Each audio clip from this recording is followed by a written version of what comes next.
things didn't go well on the day, not just for him, for the side, but he gets a lot of the responsibility. A lot of the focus is on Ches, but he was really upset by the way things worked out on Sunday. Yeah, he was, mate. And obviously, being the halfback, that kind of comes with it. They sort of take a lot of responsibility, but I don't think that much should fall on him. There's obviously 17 other blokes that are going out there, and Ches always goes out and tries his hardest and does what he can to try and win us the football team. He's a special player, and obviously being his final season with the club too, sort of not losing the last 3 or 4 games. It hasn't been great. So it's just a little bit, I guess, just a bit of pressure. I'm just feeling a little bit of pressure now with finals football not looking as likely for us. So I think that's sort of why he was how he was, I guess.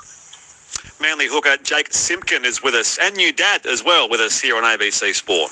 Jake, now, what about the preparation for this game? Because I know the surface there at Brookvale is a lot better than it used to be. It's one of the very best in the league, quite frankly, but there has been so much rain.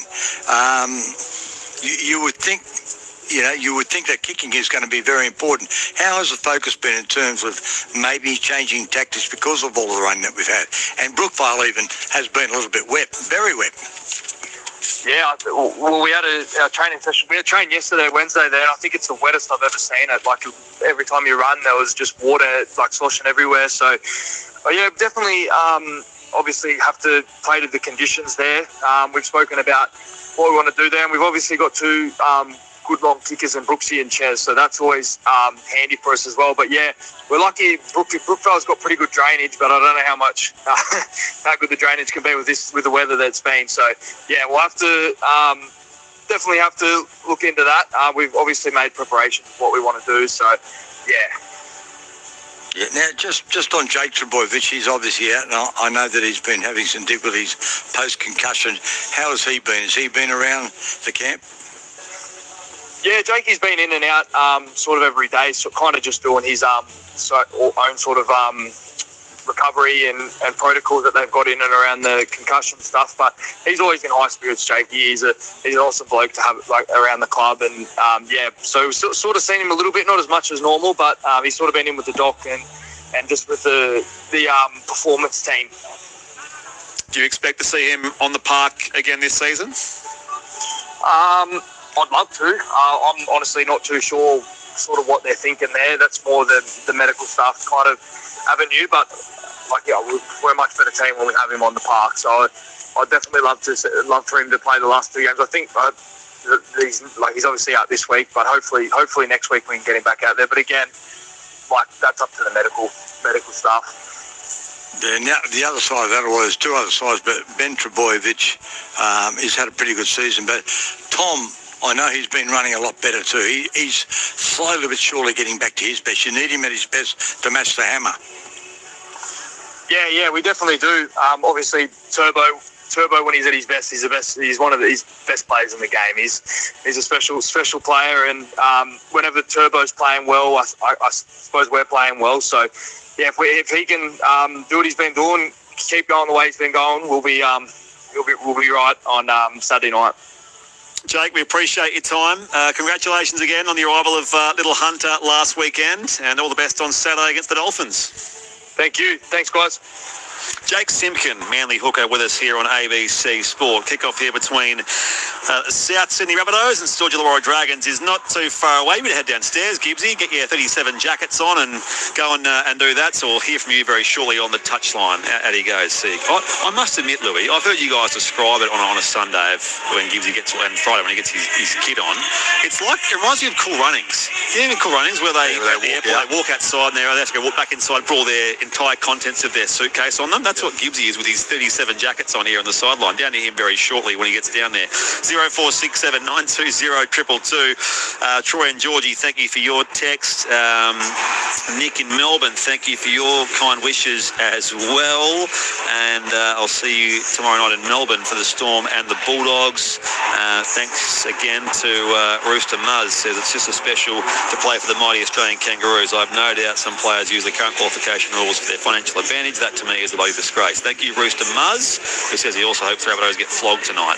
0467920222. Dear Andrew, hope you'll get better soon from Diana, and good luck to the Panthers tomorrow night in Mudgee. 0467920222. You mentioned the injuries, Louis. There's the highly regarded NRL physio, Brian Sini, has put together a ladder of games missed through injury, and South's topped that list.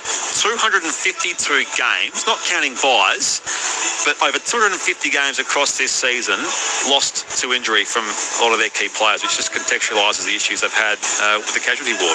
Yeah, it is a lot of games, and a lot of games from big players. A lot of experience, players that know how to play in big games, or if the game's on the line, big moments, they know what to do. So it's been a tough year for South, but at the end of the day, you got to look at positives as well.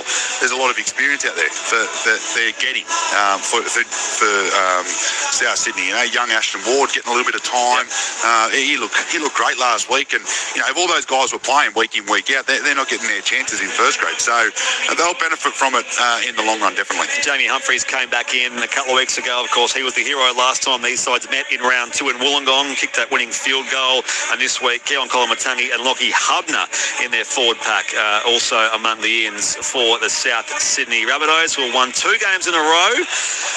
Of course, having beaten Gold Coast and then Parramatta most recently. The Dragons did lose last start, although did win their previous 2 before that. They have lost their past 5 games, their past 5 losses by 7 points or less. Here come the Dragons, by the way. Fullback and captain Clint Gutherson, wingers Christian Chilpolotto and Corey Allen, centres Hayden Buchanan and Matt Finger, 5'8" Lycan King Tongia, halfback Kyle Flanagan, lock forward Damien Cook tonight, the late change. Second rowers Luciano Leilua and Jacob Halangahu, props Emre Gula and David Clemmer, and their starting hooker is Jacob Little in jersey number 14. The bench is Benro BK15, his first game for the year, Blake Laurie, Loco Pacifici Tonga and Ray Fatala Mariner, and Tyrell Sloan is the 18th man for the Shane Flanagan coach Dragons. How funny is it? The players run out and the rain comes down. It has not rained for about an hour and a half or more, Gibbsy, and it's raining right now. Down to you. Good evening. Yeah, good evening, Brett and Luke. That's very funny. I'm glad you find a lot of mirth in that. It is starting to rain quite heavily, and you're right, Brett. An hour and a half, no rain. The field, I was out there 5 minutes ago when I came first down, and it looked all right. And now it'll wet up, quite quickly. But it's not too bad. It'll be slippery, and the breeze is completely abated. There's been quite a bit of breeze around. It's only very light coming from the northwest. So South Sydney, St.George Illawarra are being made to wait as South Sydney are waiting to come. It's 12 degrees, by the way, so it's quite cold, but those jackets that I had to put on, they're going to be well served when you see the rain coming down now. Okay, Gibbsy, we'll get to you throughout the game here as Souths still yet to take the field. The Dragons just take their positions, Louis, in that southern half of Stadium Australia here on, as I say, a pretty dreary Sydney day. There'd be probably, Thursday night games aren't conducive to big crowds anyway. There might be, 3,000 or 4,000 here? I can't see it above us, but it doesn't look like the biggest turnout. You've got to find the positives in everything, Spriggy. Yeah. The positive is we won't get stuck in traffic when we leave, but it's going to be a good game of footy. 0467920222. Rooster Cam in Balcombe Hills. Hope you're on the mend, Andrew. Good calling tonight. Thank you. Thank you for your text there as well. And a lot of you have sent texts, of course, for Maury, who's still on the mend and recovering in hospital. But hope to hear him again soon here on ABC Sport. This is a long wait time here for the Dragons, so we're just waiting on that line out in that southern half of the ground. Good tactic by South. How long can you let them get wet, get a little bit cold. They're slowly making their way out now. I was going to say, yeah, they're coming out now. Led out by Jai Arrow. And we will see the 2 consecutive win South Sydney Rabbitohs with a couple of names back in tonight. So the first game of NRL round 25 here on ABC Sport. Their fullback is Jai Gray. Their wingers are Alex Johnston and Tyrone Munro. Centres Isaiah Tass and Tallis Duncan. 5'8" Ashton Ward. Halfback Jamie Humphries. Lockie Hubner. Second row is Jacob Host and captain Jai Arrow. Props Sean Kepi and Keon Kolomatangi back in the side this week. The hooker is Saliba Havili. The bench is Peter Mamazoulis, Brendan Smith, Cody Walker, who was instrumental in that win last week over Parramatta, and Thomas Fletcher on the bench as well. 18th man Shaq Mitchell. Their coach is, of course, Wayne Bennett for the 100th occasion in charge of South Sydney. And they'll receive the kickoff and run left to right if you're radio dial, Louis. Oh, just watching the players run out, and usually, obviously, South Sydney, they run out and they get set for the kickoff. And usually the guys that are on the bench, they go for a little bit of a run to the right, always South Sydney. But Brendan Smith's not used to playing it. He ran left and he's looking around for his teammates. So that was actually quite funny. But what's Reggie doing, by the way? He's still running across the field. He's making his way off slowly. Our referee here, by the way, is Gerard Sutton. Our touch officials, Belinda Sharp and Chris Sutton and Chris Butler in the bunker.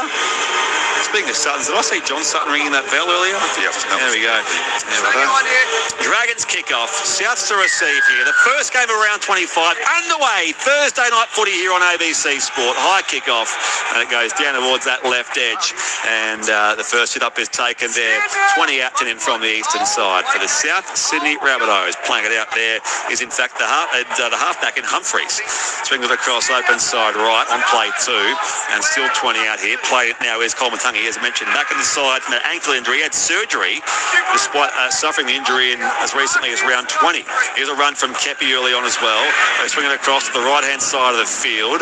Trying to receive the offload there, Havili, but he couldn't quite get there to receive it in there from Lachlan Hubner.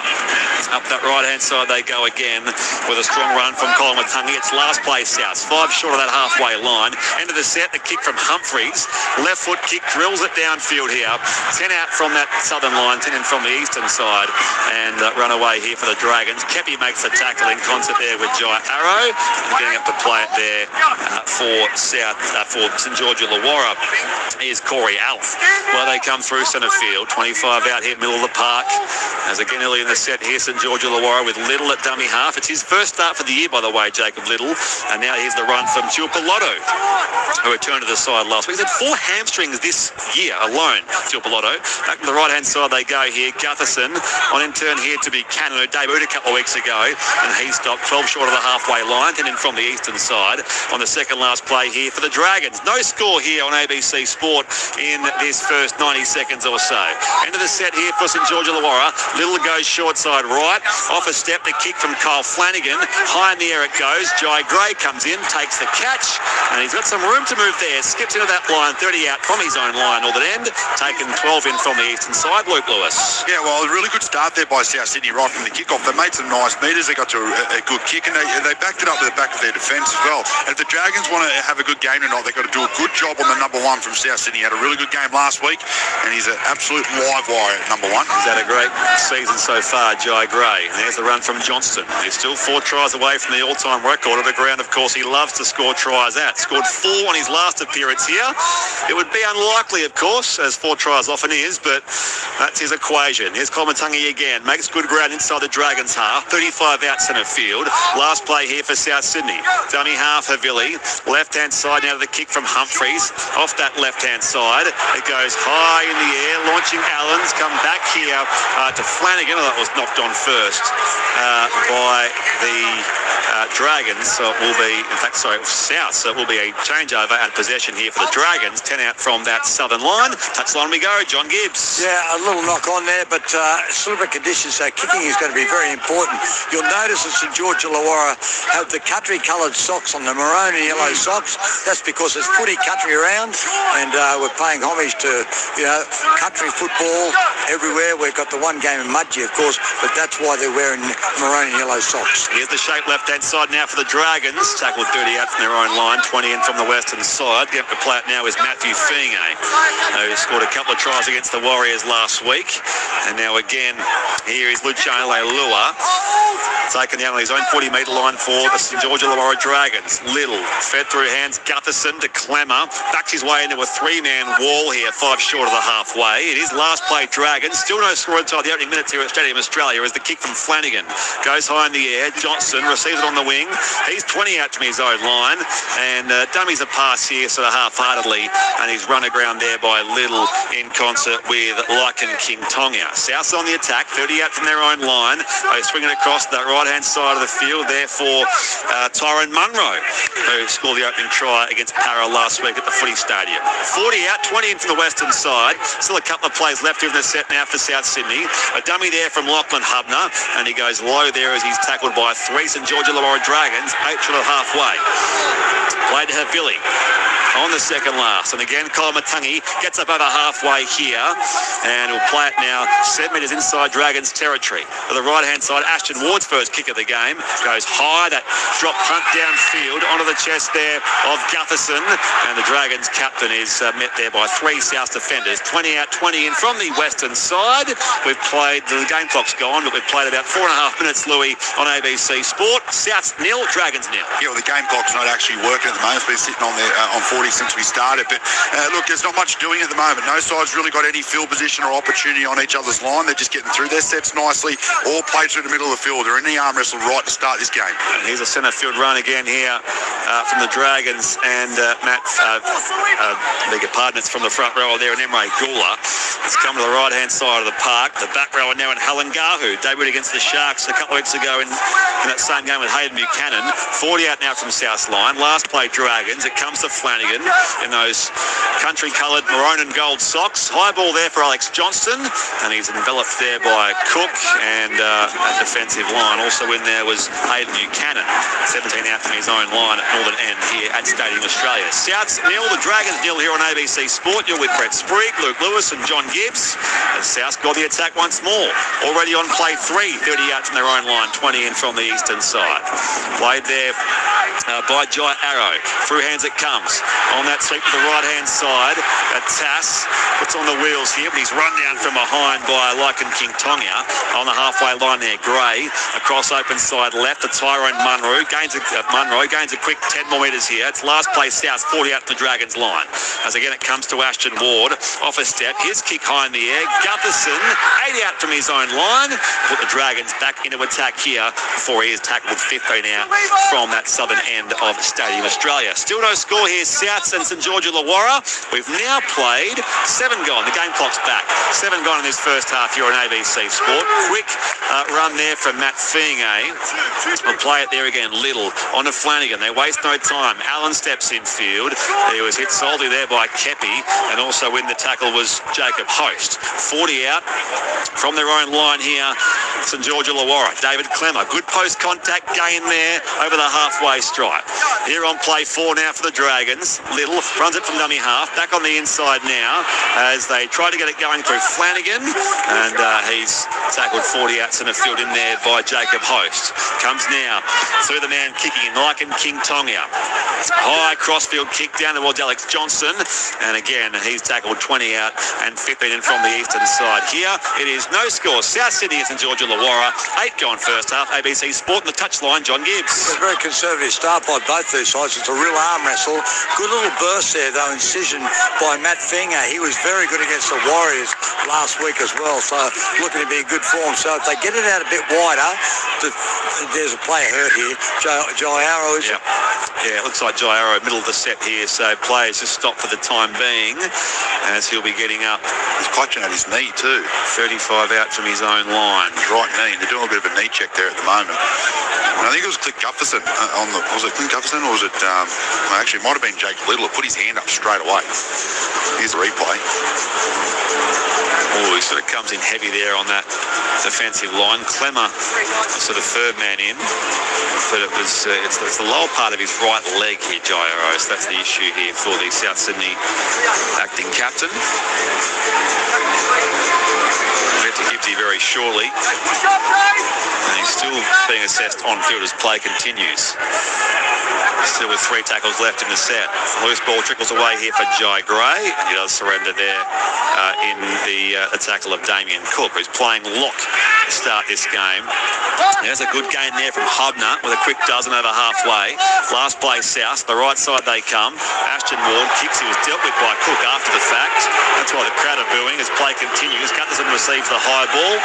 And after he defuses the bomb, he runs towards about 25 out from his own line centre field. Play it there, Lycan King Tonga on to Flanagan. Already got quite a muddy left-hand side of his jersey here, does the St. George Illawarra halfback. 30 out here The Dragons with Allen, he was stopped there, and now trying to gain a few more now with Buchanan, and he's still 35 out centre field here for St.George Illawarra. 9 gone first half on ABC Sport. No score here, Souths and St.George Illawarra. Left-hand side, Gutherson on in turn here again, and run down, tackle ball and all by Tass, and playing it is Matt Finge. 40 out from the South Sydney line, and now Luciano Leilua just goes driving into that three-man wall in defence. This is last place in George Illawarra. Little swings it across now for King Tonga. Off a step, his kick high in the air for Jai Gray. He plants the feet, takes the catch, runs, just zips off that defensive line here, but he's actually run down from behind and will play it 9 out from his own line. It's good tackled in the end there from Jacob Halangahu, who's playing just his third first-grade game. 20 out from the right line here. Alex Johnston receives the ball and gains about half a dozen. He's 27 out now for South Sydney. Flat ball from dummy half to find Hubner. And now Ward to Gray. On that right-hand side, he steps back on the inside. Run down from behind by King Tonga. He's 4 short of halfway. Still no score. South and St. George Illawarra here on ABC Sport. Through hands it comes. Tass. And South Sydney, quite a cluster of players on the attack there as Kepi tackled and playing it now. Last play, it comes back to Ashton Ward. He kicks high downfield here again for Clint Gutherson, and the fullback and captain can charge away. 15 out from his own line. He's met head on there by Colmatungi Luke Lewis. It is still no score. 10 gone first half. I'll tell you what, it's just repeat and repeat at the moment by both sides, just getting through their sets nicely. But I like when both sides do their little shift. They're making a lot of easy meters out of their own end. It's going to come down to a simple one-on-one miss out there if they continue to do it. So that's where they need to keep going. Both sides to their edges. Fast, free-flowing game so far. We had a crazy game last Thursday, Louis, myself and Maddie and MC. I'm not prepared for something similar here. Gutherson onto that right-hand side, Buchanan. He was too quick initially there for Duncan, who runs him down. 5 inside South's territory. This is second last place in George Illawarra. Still no score here at Stadium Australia on ABC Sport, as on that right-hand side, tackled and playing it now is Gutherson.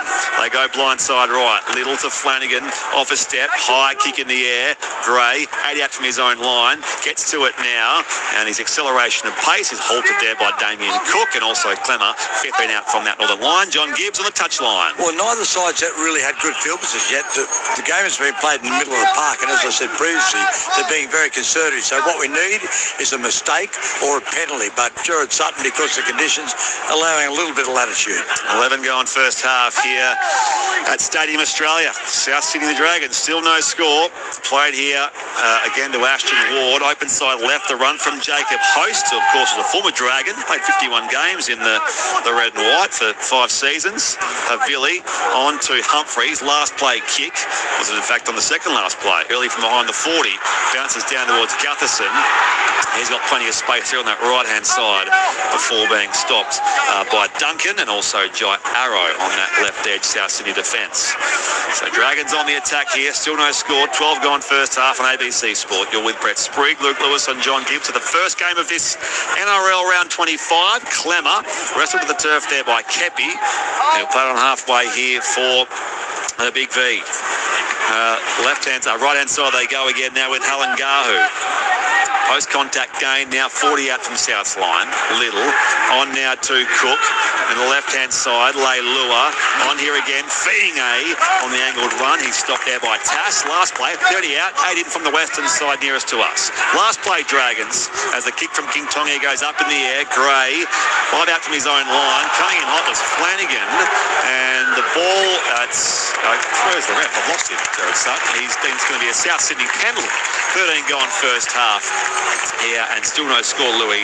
South Sydney and St. George Illawarra. Yeah, there's no score. There's not a whole lot doing, really. There's both sides, like John Gibbs keeps saying down there, they're not sort of asking too many questions. They're happy just to go through their set of 6 and put up the bomb and wait for someone to make a mistake. But no side wants to make a mistake here. They're playing so conservative, but eventually one team is going to give in. Both sides have now got a penalty come out of their own end, but that's about it, really. It is a very, very simple game of footy at the moment. Looked like Flanagan took his eyes off the ball, which is why that penalty was awarded. Here they go, South Sydney. Through Colmatungi, 7 metres short of the halfway is where the front rower, sometimes back rower. They're probably mostly known as a back rower here, Comatungi. Speaking of back rowers, here goes Jai Arrow, who's okay, by the way, having had the earlier injury concern. Midway through the set now for South Sydney. It's come back to Lachlan Hubner. And he's tackled with 30 out from that southern line here, the ex-Dolphin. Play there for Havili at dummy half. Left-hand side again, Humphreys. Runs and then uses the footballer Jai Gray on the outside. He's tackled by Buchanan. Heat towards the eastern touchline. He'll play it there, 20 short of that Dragons line. Last play here for South Sydney. Gray's a bit slow getting up here. Jai Gray will play it now. Johnston dummy half. On to Humphreys. His crossfield bomb will land 10 out from that southern line. Finge was there first for the Dragons, and they'll go back on the attack from that point of the ground here, St.George Illawarra. It's still no score against South Sydney. 14 gone first half, and the touchline for ABC Sport, John Gibbs. Well, he's trying hard, Jai Gray, trying to split the defence, but they know what a danger man he is, and there's a little bit of a worry there where he was slow to get to his feet.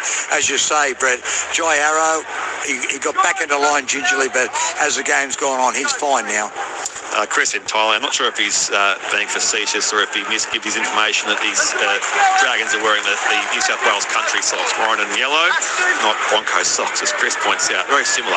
Here's a good run now from Gutherson. Gained about 15 metres now, 40 out from his own line. Cook dummy half, onto Flanagan, who kicks hurriedly. High in the air, trying to catch Jai Gray napping, but good luck. He takes it 12 out from his own line. Plenty of open space there for him to move before King Tonia tackles him. A little high, thought the crowd. Ref says nothing doing. Jared Sutton. And now they go away through centre field. Souths through Tyrone Munro. Try scorer last week. Stopped 5 short of the halfway. Play 3 now, South. Still no score here at Homebush on ABC Sport. 15 gone first half. You're with Brett Sprigg, Luke Lewis and John Gibbs. Play at 40 out from the Dragons line. Through hands Hubner to Humphreys. Hot footy there down low for Gray. Who's tackled from behind by Flanagan. 35 out now. 12 in from the eastern side. Arrow, the left edge, the run here before he is stopped now by Emre Gula. Play at 25 out. That left-hand side, dinky little kick from Humphreys. Johnston launches, so does Gutherson coming the other way. And Gutherson will play it now, 8 out from that southern line, deep in that southeastern corner of the ground. Louis, still no score. South and St.George Illawarra, 16 gone first half. Yeah, well, the way this game's being played at the moment and hardly any penalties or field position for both sides, we're probably going in half-time 0-0 the way that it's been back and forth in the middle of the field. And I tell you what, it's a really nice take there by Clint Gutherson under a little bit of pressure coming from Alex Johnson, but it's a great take. So they swing the play across the left-hand side here, the Dragons. They played there by Tuapolotu, 30 out from his own line. Pass came from Gula as he was tackled now by Humphreys. The ball came loose, pounced on by South Sydney. I'll go back on the attack there. Duncan play at 40 out. So a full set now inside the Dragons half with South Sydney on the attack. Kepi gains a quick 8 metres. Played to Havili. Now come across here, Comatungi, and he carries that ball on the defensive line where Clemmer is in concert with Lucho Leilua. 22 outs in the field here, South. Their best look of the game so far. Humphreys to Gray. Left-hand side, Duncan goes the fend on Buchanan, and he's within 7 metres of that southern line with Johnson on the outside. Johnson's there at dummy half, in fact, comes open side right to Humphreys. I'll push it back across here again now. South with Hubner, and Hubner without the Leilua tackle, met there by Clemmer. 6 out, right-hand side of the uprights. Havili on the right-hand side. Ward, dinky kick, and they're chasing it now, and it's scored down there by Jacob Host. What a fantastic effort from Ashton Ward. Put that kick in. And the back rower, Jacob Host, scores his first try of the season. The former Dragon against his old mob scores the first try of the game. It's South Sydney 4, St.George Illawarra 0. Bunnies kick to come. 18 gone first half on ABC Sport. Luke Lewis. I'm not going to write it in just yet. I want to see a replay and just make sure that Host is on side. But what about that beautiful little kick there from Ashton Ward? Gets the weight right. Nice little touch. And then Jacob Host, he couldn't believe it. He was sort of pushing up as a bit of a decoy runner, nice and flat there with Ashton Ward, and as he puts it through, he's nice, he's in line, he's got no one really sort of competing with him, and comes up with a nice try. Little pirouette out of the tackle as well, John Gibbs, for Jacob Host. Yeah, and that all came about after the one mistake. There hadn't been any mistakes. The good field position was because of the hammering error from Emre Gula. As a result, they went the right side. Jacob Host, he's got on the back of that very good kick there from Ashton Ward, and that's the 11th try in his his 118 career. So 11 tries and he's number 11. Well done, Jacob Host. And that was just persistence there from South Sydney. They got one opportunity and they've taken the advantage. I'm going to say it was their best set of the game so far. It does come to a full, at least 4 points for the time being. Ashton Ward will carry the footy back here and place it on the tee. 25 metres out from that southern line and about 5 metres in from the western side. Of course, they lost Bailey Bentley Harpe last week as well, early in the game, so he's not playing tonight. And you can keep your text coming as well, 0467 920 222 here on ABC Sport. Get to your texts as we go. We'll go around the ground shortly as well with the AFL score, etc. Of course, here on the ground is always a bit quieter on a Thursday night, which I prefer, Louis. It's all about the footy we've got here. And there's probably, I don't know, I want to say 4,000 or 5,000 here. Anyway, good start for South Sydney. Ashton Ward, 25 out. Angled kick, right-hand side of the field, western side, to make it a 6-0 lead here for the South Sydney Rabbitohs. In comes Ward, kick starts left, wobbles back beautifully, flags are up. South 6, Dragons 0, 19 going first half here on ABC Sport. You're with Brett Sprigg, Luke Lewis and John Gibbs. In the AFL second quarter, Carlton 34 leads Essendon 10 in that game there. 0467 920 222. Good evening, Springy, Luke and John. Really many moons ago, I loved the City versus Country games. Loving the call, lads. Thank you, Maryville Cracker in Newcastle. You would have played City Country, Louis. Yes, I did. Yep, I loved it too. And I used to love watching it as a kid as well. Steve at Concord, they're doing a fine job, gents. How good is that surface, given the amount of rain we've had and compared to what the SFS will be like right now? And I much prefer the new SFS in good conditions. Good on you, Steve. Yeah, good point. Although I will say, we were lucky last week with that Gadu gathering, the 3 games, or the 4 games, which includes the NRLW, they had good conditions for those games and didn't have the issues they usually have there at the SFS last weekend. 25 out, South Sydney on the attack, but they're set after points. A try scored to Jacob Host. And here goes Hubner. The run on play 3. 35 out centre field now for Havili, a dummy half. Takes it himself here. Shares it with the try scorer Host. Gains it quick. 7 or 8 metres now before Little tackles him. Also there, King Tongia. They're still short of the halfway. And speaking of short, here is Jai Gray. And he's tackled now by a couple of Dragons. Right smack bang on halfway. Last play here for South Sydney. 6-0 their lead. Humphreys drills a left foot kick downfield to the outer wing there. It's taken by Corey Allen. And Allen comes across Arrow, but Arrow and Kepi stop him. 22 out, 20 in from the eastern side here at Stadium Australia. St.George Illawarra on the attack. They trail 6-0, halfway through the opening 40 here on ABC Sport. Little dummy half. It swung all the way across here again to Tuapolotu. And in the 3-man tackle, he will play it there, 35 out from his own line. Back through hands it comes. Cook, a centre field run, trying to jink his way around Kepi. Forced back there by Kepi and also Havili. 40 out. Centre field, of course, Damien Cook against his former side as well. Long time South Sydney Rabbitoh. Played over 200 games and played some of the best games of his career and represented the footy during his time at South Sydney. Last play, Dragons. Flanagan's kick goes high down that right edge. It's taken there by Alex Johnston. And of course, there's still 3 tries shy of Ken Irvine and will require 1 further from there to go past him. 30 out, 20 in from the eastern side. South lead 6-0 here on ABC Sport. 19 and a half left in the opening 40 as the penalty will go South's way with the Dragons' defence a little lackadaisical there, John Gibbs. Yeah, they were, and they were a little bit tired because South Sydney hasn't given them anything. Jamie Humphries is going to ping that western touchline. Good touch finder there, so they start inside the Dragons half and they get good field position. What the Rabbitohs are doing well is they're just not making mistakes. So here goes South. Off the back of the penalty, western side this time. 40 out, Havili to Kepi. Awkward low ball there for Hubner.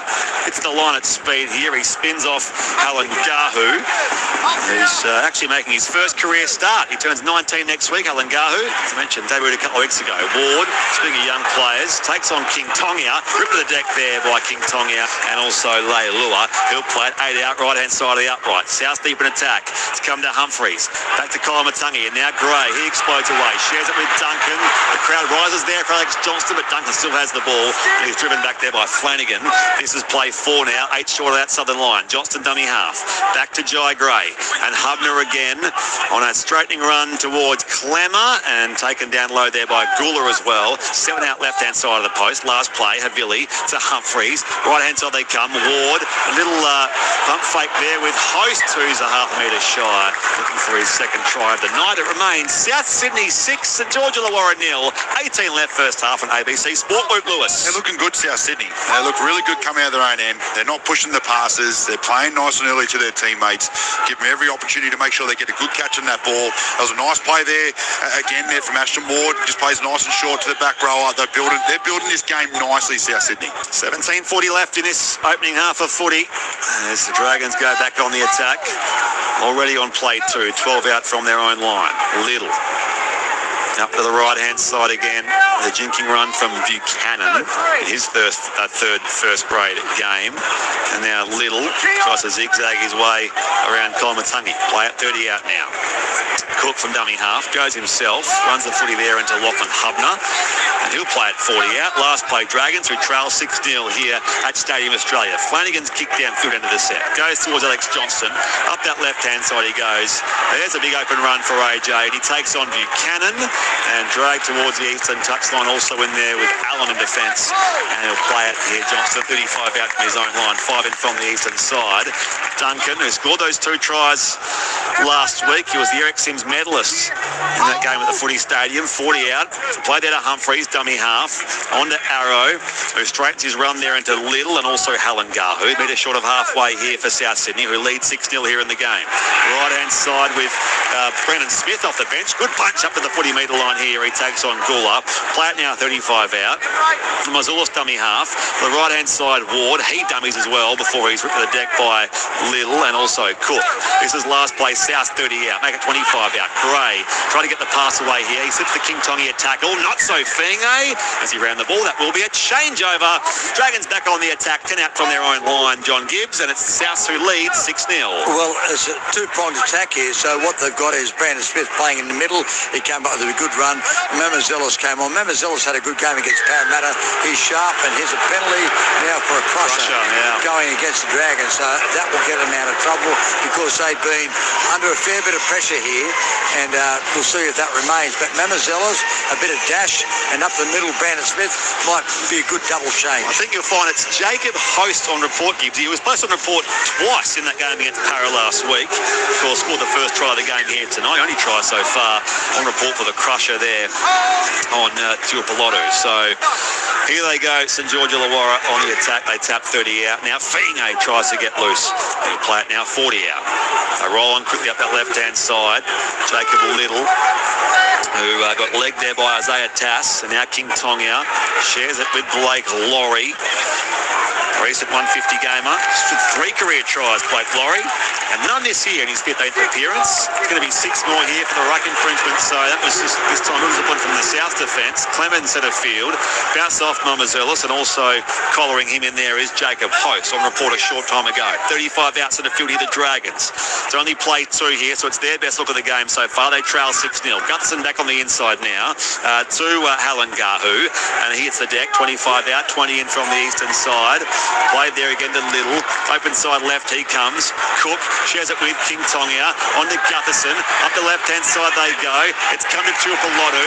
He's within 10 minutes. He's dragged it over the line there. Great work coming across in cover. I think it was Hubner in there. And also Munro helped him. So strong South defence sees the Dragons lose possession. And South will keep a 6-0 lead here. Luke Lewis, 14 left in the first half on ABC Sport. Yeah, really good work there by South Sydney. They give away a penalty. Give the Dragons their probably best opportunity in this game so far to attack South Sydney's line with that right edge defence. Absolutely brilliant. It all started there by Munro. He just gets up, holds the ball, and then drags the Dragons player over the sideline. And really nice work there by South Sydney. But they're doing really good work with the ball in hand. They're coming out of their own end nicely. They're being patient with the ball, and they're defending as a group together. Really good job. Tass and Munro, strong defence there for South Sydney. Back on the attack here. Ward back across to Isaiah Tass. He's swarmed on there by all of those Dragons defenders this time. Little and also Clemmer. Host released up that right-hand side of the park. 22 out from his own line. 20 in Western touch. 13 and a half left in the opening half here at Stadium Australia. We're at South Sydney 6 and St.George Illawarra 0. Gray, left-hand side here. Duncan finds Johnston in open space. Shows heavy cannons off to the races here. Johnston over halfway and back on the inside now for Giant Gray to go the rest of the way. And good luck chasing him. He slides in the score onto the post. A despairing chase from Hayden Buchanan, but Johnston sets up Jai Gray for their second try tonight, and it's South Sydney 10, St. George Illawarra 0. Yeah, great work here by South Sydney. And who's the man who comes onto the field and starts this raid? It's Cody Walker. Gets on there, goes over that left edge. He's screaming for the ball. He gets the ball nice and early, throws it out wide, and some really good skill here by South Sydney. Jai Gray, quick early pass there to Duncan. Quick hands to find Alex Johnson. And then he shows some really nice footwork in this wet weather conditions. Johnson comes back on the inside, shows some toe, and then Jai Gray, like we always say, good fullbacks just keep backing up after they pass the ball and scores under the black dot. Great try there by South. That's on we go, John Gibbs. Yeah, well, he pushed away from Hayden Buchanan there, and Cody Walker literally had just walked past me, and I said to Ralph, he's sitting here on the sideline with me, it looks like he's got a limp. Well, he got over there on the left-hand side. There's nothing wrong with his passing, and Tallis Duncan on this occasion didn't try to take them on. He gave the quick ball on the outside to Johnston, pushed away from Hayden Buchanan, and he was flying Alex Johnston as soon as he got away. And then Jai Gray was backing up beautifully on the inside, and this will be a 12-0 lead with 12 minutes remaining in the first half. Ashton Ward directly in front, as Gibbsy mentioned. So no issue here for Ashton Ward, who's 1 from 1 so far tonight. 0467 920 222. Back to your text very shortly. And Ashton Ward again makes no mistake at that southern end of the ground. South Sydney 12 and George Illawarra 0 here on ABC Sport. Hey fellas, thanks for doing a good job with the call in Andrew's absence. Rest up Maury, in good hands is Andy at the Whit Sundays. Thank you, Andy. Rooster Mars asked for the crowd figure. I reckon it's, look, whatever they tell us, I'd have to double check. I reckon it's probably about 4,000 as we speak, if that. Paul Wollongong says, g'day Spriggy, Luke and John. Now host has scored. Ward needs to score a try to get all starting players off Mooney run. However, Dragons still to score are Clemmer, Leilua and Halangahu. That's unusual, isn't it? Leilua's a back rower, played 21 games, not scored a try this year. Yeah, he's usually good at scoring a couple of tries too. Very interesting. If you're playing on the edge, you'd expect to have a meat pie at some stage. 11 and a half left in this first half on ABC Sports. South with the first 2 tries of the night for Jacob Host and Jai Gray, and 12-0 is the scoreline here as they chase 3 wins in a row, the Cardinal and Myrtle. Up they go, Tallis Duncan on that left-hand side, just pushing to that defensive line, forced back there by Flanagan and also Buchanan. 20 out, Nomazelis. Across to the block of cheese, Brandon Smith, 25 out, centre field. Play it there. Now at his third club, of course, Nomazelis goes from dummy half. He straightened his run there beyond the marker of Damien Cook, and Cook did retrieve him in the end. Brings him to the turf. 40 out, centre field now. Nomazelis plays it there for Smith. On to Kalamatangi, pressing towards halfway. Stop 5 short of the halfway line. Last play, South who lead 12-0 here. 10:40 left on ABC Sport in the first half. Humphreys with that high wobbly kick downfield on the wing there for Corey Allen. Dragons back on the attack. Allen bounced off one defender. He's stopped there by Jai Arrow. They would have played Origin together, I reckon. Corey Allen, one of the lesser known or more forgotten Queensland Origin players of that series 5 years ago. 30 out. Open side left here goes St. George Illawarra. Another strong run here this time for the Dragons, and this is the winger Tuipulotu, who came back into the side last week. They trail 12-0 here though. A couple of plays left this set now for the Dragons. Come across open side right, and this time with the big fella in there in Blake Lorry. Tap it on the halfway line. Little comes to the right-hand side. Flanagan's kick high through the air. Johnson receives that high ball. He's 20 out from his own line. Hops through centre field here before he's tackled now by Pacifici Tonga and also Jacob Little. South on play 2, 30 out from their own line. They lead 12-0 here on ABC Sport. We're coming to you live from Stadium Australia at Homebush. Monroe, play at 35 out here for South. Ward swings it across left-hand side of the the field. And now a nice charging run there on that right-hand side of the field by Jacob Host, who's slow getting up. And time off by there by referee Jared Sutton. It remains South Sydney 12, St. George Illawarra 0. 9 left in the first half. John Gibbs down to you on the touchline. Yeah, well, that's, no good there for Jacob Host. He's scored a try. He's going to be okay, though. His knee buckled. Just on Tuapoloto. It was when Tuapoloto got, pushed to the touch. That's why South Sydney got the ball and scored that long-range try. So every time they make an error, the Dragons have been made to pay. 9 left first half. You're on ABC Sports. South's on the attack with Arrow. 8.5 late. Mazzilla swings it across right-hand side again here for Keon Kolomatangi. It's last play South Sydney. 40 out from St. George Illawarra's line. Mazzilla to the left-hand side, the blind side, as the kick does come from Humphreys. High down towards Gutherson. Controls that ball to his chest. Only gains about 7-8 metres here before he's met by 15 out from his own line by not 15 South players. That wouldn't be ideal for either side, really. 25 out here, Dragons on the attack, this time with Allen. As we roll on, play 3. Gutherson try to just angle his run there away from Humphreys, but he's met there by the halfback and also Kolomatangi. 35 outs in the field. South lead the game here, 12-0 on ABC Sport. 8:15 left in the game, in the first half, as it comes left-hand side. Cook on here, King Tongia. Now Gutherson, wide to Tuapoloto on the wing. Feeds it back now to Damien Cook. In fact, Gutherson has run down 35 out from that northern line. King Tongia off a step. High kick in the air now, Gray. Got a nice bit of, he got some good teamwork there from Tyrone Munro, who blocked a run there from some of those defenders coming in. They go left-hand side, off here to Alex Johnston, spins off one tackle, play at 20 outs in the field. South 12, St. George Illawarra 0 here on ABC Sports. 7.5 left in the opening 40 here, as again they rumble towards that left-hand side of the ground. Played there by Tass, and now Kolomatangi bounced with ease off Flanagan, but he's met there by Cook, and also in there Pacific Tonga, 8 short of halfway. Couple of plays left this set now for South. Brandon Smith sends the pass wide there. Ward now Gray on to Tass. Shoved away Fing, a big fend, but Tass will now be stopped. 40 out, 5 in from the western side nearest to us. Dummy half Munro, back to Humphreys. Off one step, he kicks high in the air. Gutherson tracks it back with the flight, does well. 5 out from his own line.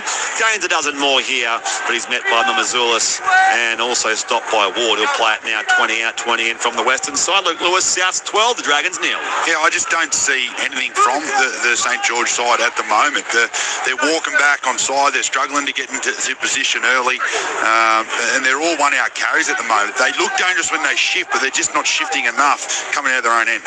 6:40 left in the first half here on ABC Sport. There is a strong run this occasion from Pacific Tonga, who'll play at 40 out from his own line for St. George Illawarra. Cook to King Tongia. And now Fair got that ball from Gutherson, but he was flattened by, firstly, Brandon Smith, who's penalised here for a high tackle. Mark says, I must have missed the memo, why are St. George Illawarra playing with New South Wales country socks? Yeah, it's to celebrate they're honouring country footy this round, and of course we have the game at Mudgee tomorrow night. But Smith penalised here, Louis. Yeah, I feel like Smith's a bit unlucky there. He's just getting chopped down there by Ashton Ward, and as he's coming down, he just sort of cops a light shoulder on the top of the head. It's definitely a penalty, but Brandon Smith couldn't do much about that with the positioning he was in.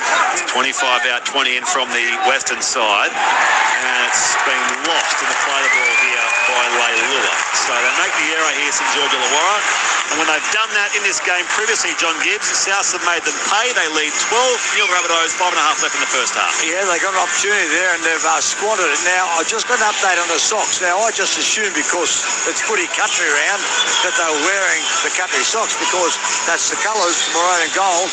I just had an update. They're actually the Shell Harbour Sharks socks. Shell Harbour Sharks socks. That's hard to say.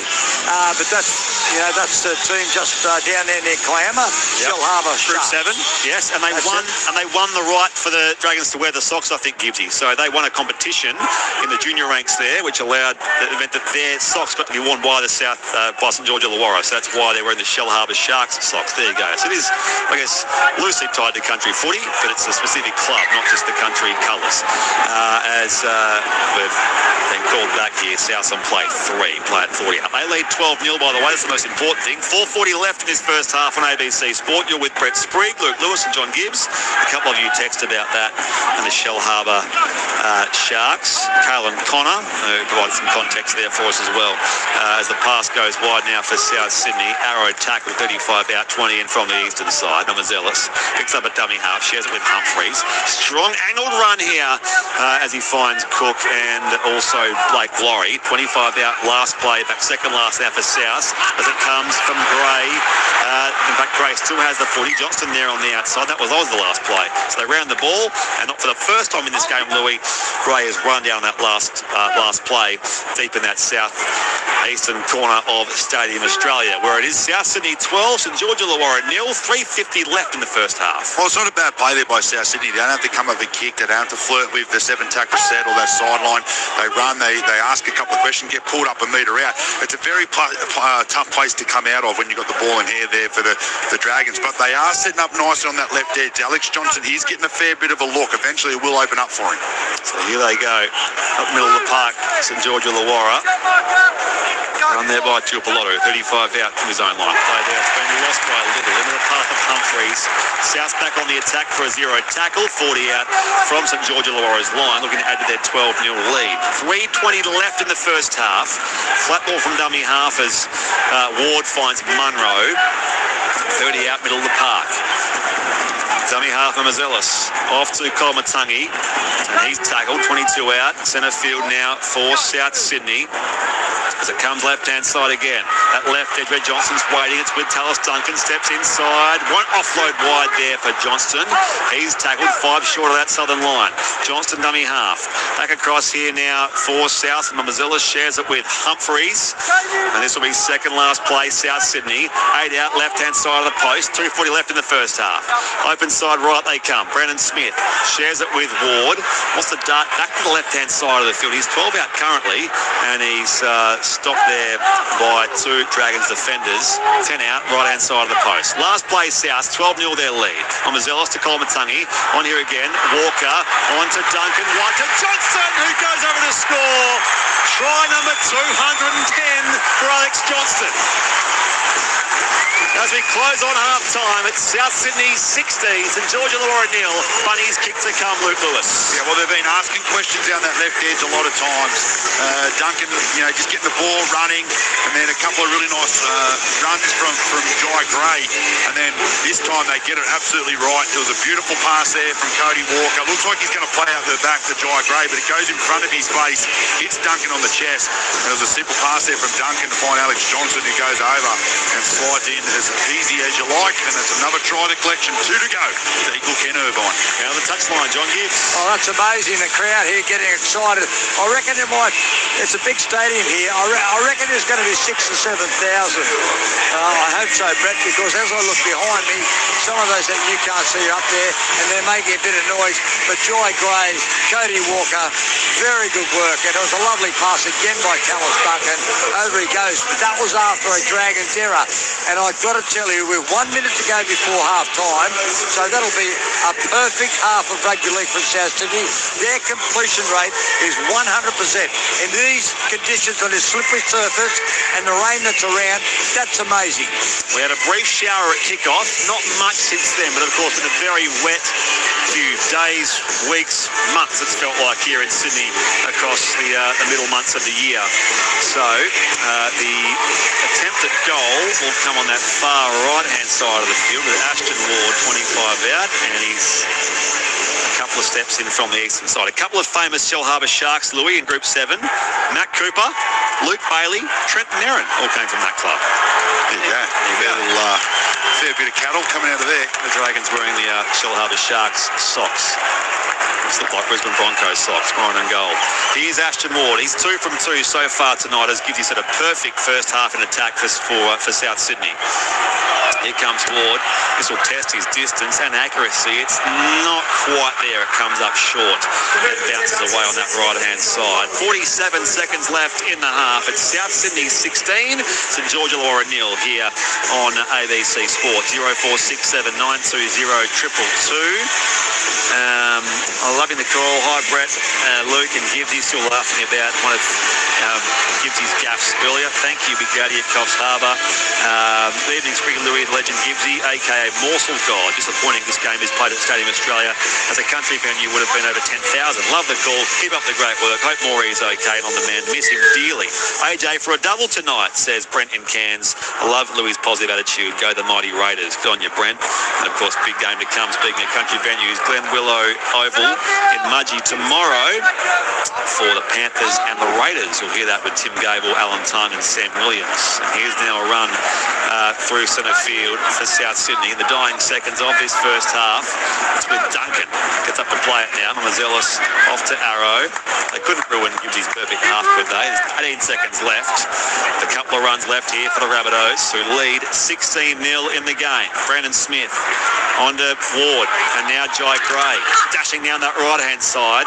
He's collared there, coming across by Lycan King Tonga on halfway. 5 in from the western side, and that will be the halftime hooter. It's been, I think perfect's the right word to describe it here for South Sydney. It's been a fast, free-flowing first half in slippery conditions, despite the fact there's been not much rain really in the game of footy proper. But they scored 3 tries to none in that first half, South Sydney. So Jacob Host in the 16th minute to Jai Gray in the 26th, and Alex Johnston in the 37th. Alex Johnston now 2 tries away from Ken Irvine, of course, a further one from there to go past him and break the all-time try-scoring record. And they did have 56% ball in that first half as well. A perfect 21 of 21 completion rate for South Sydney, whereas the Dragons did lose the ball 4 times in attack. Line breaks 2-0, tackle breaks 11-5. So a few missed tackles there for the Dragons. And penalty count finished up 2 all at half-time, plus 1 further ruck infringement, which went the Dragons' way, Luke Lewis. But your thoughts on the opening 40 here at Stadium Australia? Oh, brilliant first half for South Sydney. They come out, they executed, didn't make any errors, kept getting through their sets. They held in there for that first 18-minute arm wrestle. One mistake from the Dragons, and they made them pay through Jacob Host and a beautiful little kick there from Ashton Ward. And Dragons really only had one opportunity in that first half to look at South Sydney line, and then they blew it. So, yeah, look, I don't know what to say, but South Sydney, they've definitely made some really good steps forward over the last couple of weeks, and this brilliant performance in this first 40 minutes of this game. They're chasing 3 straight wins, the Rabbitohs, and that would be the first time since, I guess, the first half of last year. Which is, in fact, have a look. Go back a little bit. South's last one 3 in a row, midway through last year, in fact, so there you go. John Gibbs on the touchline. Well, it's been their ball handling in these conditions. Yes, it hasn't rained. A lot of rain at the start, as you say, Brett, but I'm out here in the ground now, and let me assure you, it's slippery. The ball is a little bit slippery. Sometimes it can be easier to handle the ball when it's really wet, because if it just gets that, light smear on it, it can be slippery. But they have handled the ball beautifully, and even at times when they could have got desperate, it's been the last tackle, they've just been taking the tackle, they've been really conservative, waited for their opportunities, and those opportunities have come. When Cody Walker has been introduced into the game, it certainly has made a difference, and that's opened things up even more for Alex Johnson. So it's getting exciting as he moves to 10 tries, only 1 behind. Who knows what's going to happen? Thank you, Gibbsy. 96 tries at this venue as well. So roughly nearly half of those across his career scored at this venue for Alex Johnston. Ashton Wood, by the way, 2 from 3 kicking in that first half, and all the points scored so far to the South Sydney Rabbitohs. 0467 920 222. Paul Wollongong says the King of Stadium Australia strikes once more, but that was expected. I mentioned Brent's text earlier. Tyrone Munro's another among the South legends. What do you reckon, says Jen in Swansea. Tyrone Munro, well, he's could be a potential legend one day. He's a very promising young winger who scored their opening try of the game against the Eels last week. Yeah, Carlin Connor mentioned that they're driving from Dubbo to the Gold Coast with our boys. They wanted us to let you know the Dragons are wearing their junior club's footy socks, the Shell Harbour Sharks. They beat other local footy teams in a competition. Go the Sharkies, which is fantastic. Thank you to your correspondence there. Grimesy says, what position is Cody playing with Ward still on the field, please? How would you describe Cody Walker's positioning in the game so far, Louis? He's had a hand in a couple of those build-up plays for South Sydney. As soon as he come on the field, it was brilliant. He goes straight over the ball. He demanded the ball. He's run.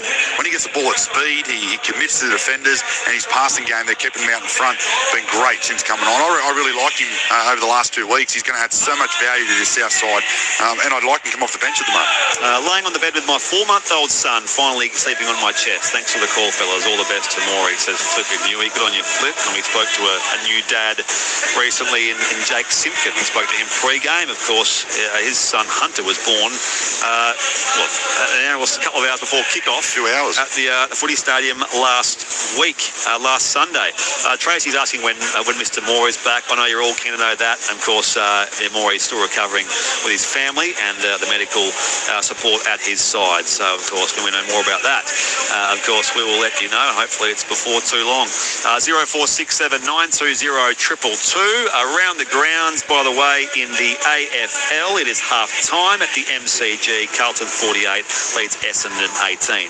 Massive weekend coming up. 2 huge games tomorrow with Penrith v Canberra in Mudgee and Melbourne versus Canterbury at Amy Park. Of course, that's just a taste of what's to come across NRL round 25 and NRLW round 8 here at South Sydney 16, St. George Illawarra 0. Right now it's time for ABC News.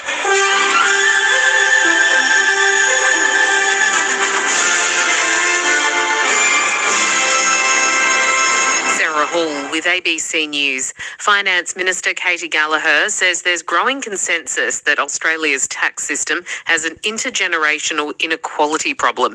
It comes as the third and final day of the federal government's economic reform roundtable in Canberra wraps up. In his closing statement, Treasurer Jim Chalmers has flagged 10 areas of agreement that set some reform directions for the government, including a better tax system.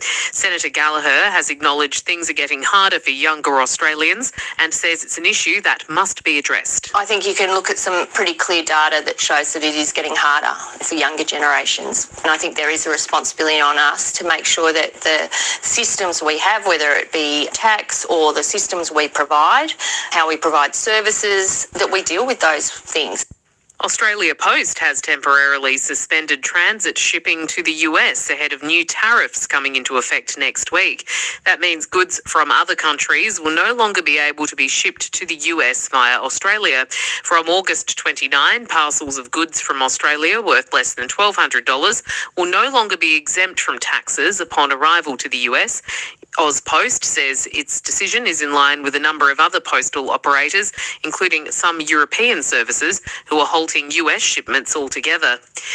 Poland says operations by Polish and Allied aircraft related to Russian strikes on Ukraine have concluded and that no violations of Polish airspace were observed.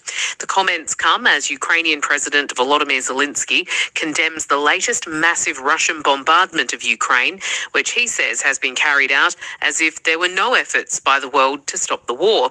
He says more than 570 drones and 40 missiles were used.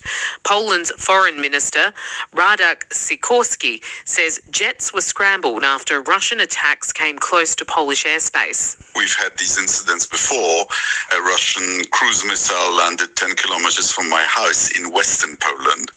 They keep losing these drones or missiles or are testing our air defenses. It's completely unacceptable, of course. People in the city of Khan Yunis in the southern Gaza Strip have woken to a large blast following an airstrike as Israel's military announced the first steps of an operation to take over Gaza City. Israel is pressing ahead with plans to expand military operations in Gaza's biggest urban centre, despite international criticism of an operation likely to force the displacement of many more people. Officials there say large numbers of Palestinians are fleeing Gaza City, where more than 1 million people are living, living. Yusra Abu Sharek from the International Network of Aid Relief and Assistance says agencies are not prepared for more people on the move. After 4 months of blockade, health and food supplies have been depleted from the market and from the warehouse of the humanitarian organizations. So there are no also shelter items available at all. A pro-Palestine mass march across Brisbane's Story Bridge has been banned from going ahead after court action by Queensland Police. The protest, planned for Sunday, is part of nationwide action against the Gaza war, but a magistrate today ruled in favour of police, who'd raised concerns over the route and safety issues. Acting Assistant Commissioner Reece Wildman says the event posed significant challenges. Not only of the bridge itself, but in the starting location of the protest in Raymond Park, and also the end of the protest in Centenary Park. Both of those locations are too small to hold 7,000 up to 10,000 protesters. A new report says New Zealand is facing the toughest national security challenges of recent times, with increasing threats of foreign interference and espionage, particularly from China. The New Zealand Security Intelligence Service report says there is almost certainly undetected espionage activity harming the country's interests, and that foreign states continue to target critical organisations, infrastructure and technology to steal sensitive information. It found that some states, including China, Russia and Iran, are willing to engage in covert or deceptive activity. And the Adelaide Football Club says it won't be appealing a decision by the AFL to hand Isaac Rankin a 4-match ban for using a highly offensive homophobic slur during last weekend's game against Collingwood. The AFL says stamping out vilification is incredibly important, but it noted the 25-year-old Crows star had apologised to the Magpies player and expressed remorse. You're up to date with the latest ABC News. The summer of cricket has arrived early. Clubs it straight down the ground for 6. He's on the pull shot. Boy, did he get that! White ball cricket takes centre stage in the top end as Australia take on South Africa. Shout for leg for 4. Finger goes up. And it's on now on the ABC Listen. Down the pitch, there we go. Bang! Every ball live. Just click on the cricket button. Shocking evidence, jury drama. The Mushroom Case Daily podcast took you inside that trial, and now we're doing it again with the Croc Wrangler, Matt Wright. Search for the new podcast, The Case Of. It's on the ABC Listen app or wherever you get your podcasts. ABC sports coverage of the 2025 NRL Premiership. 6 out, right-hand side of the uprights. Havili to the right-hand side. Ward, dinky kick, and they're chasing it now. And it's scored down there by Jacob Host. What a fantastic effort from Ashton Ward. Put that kick in.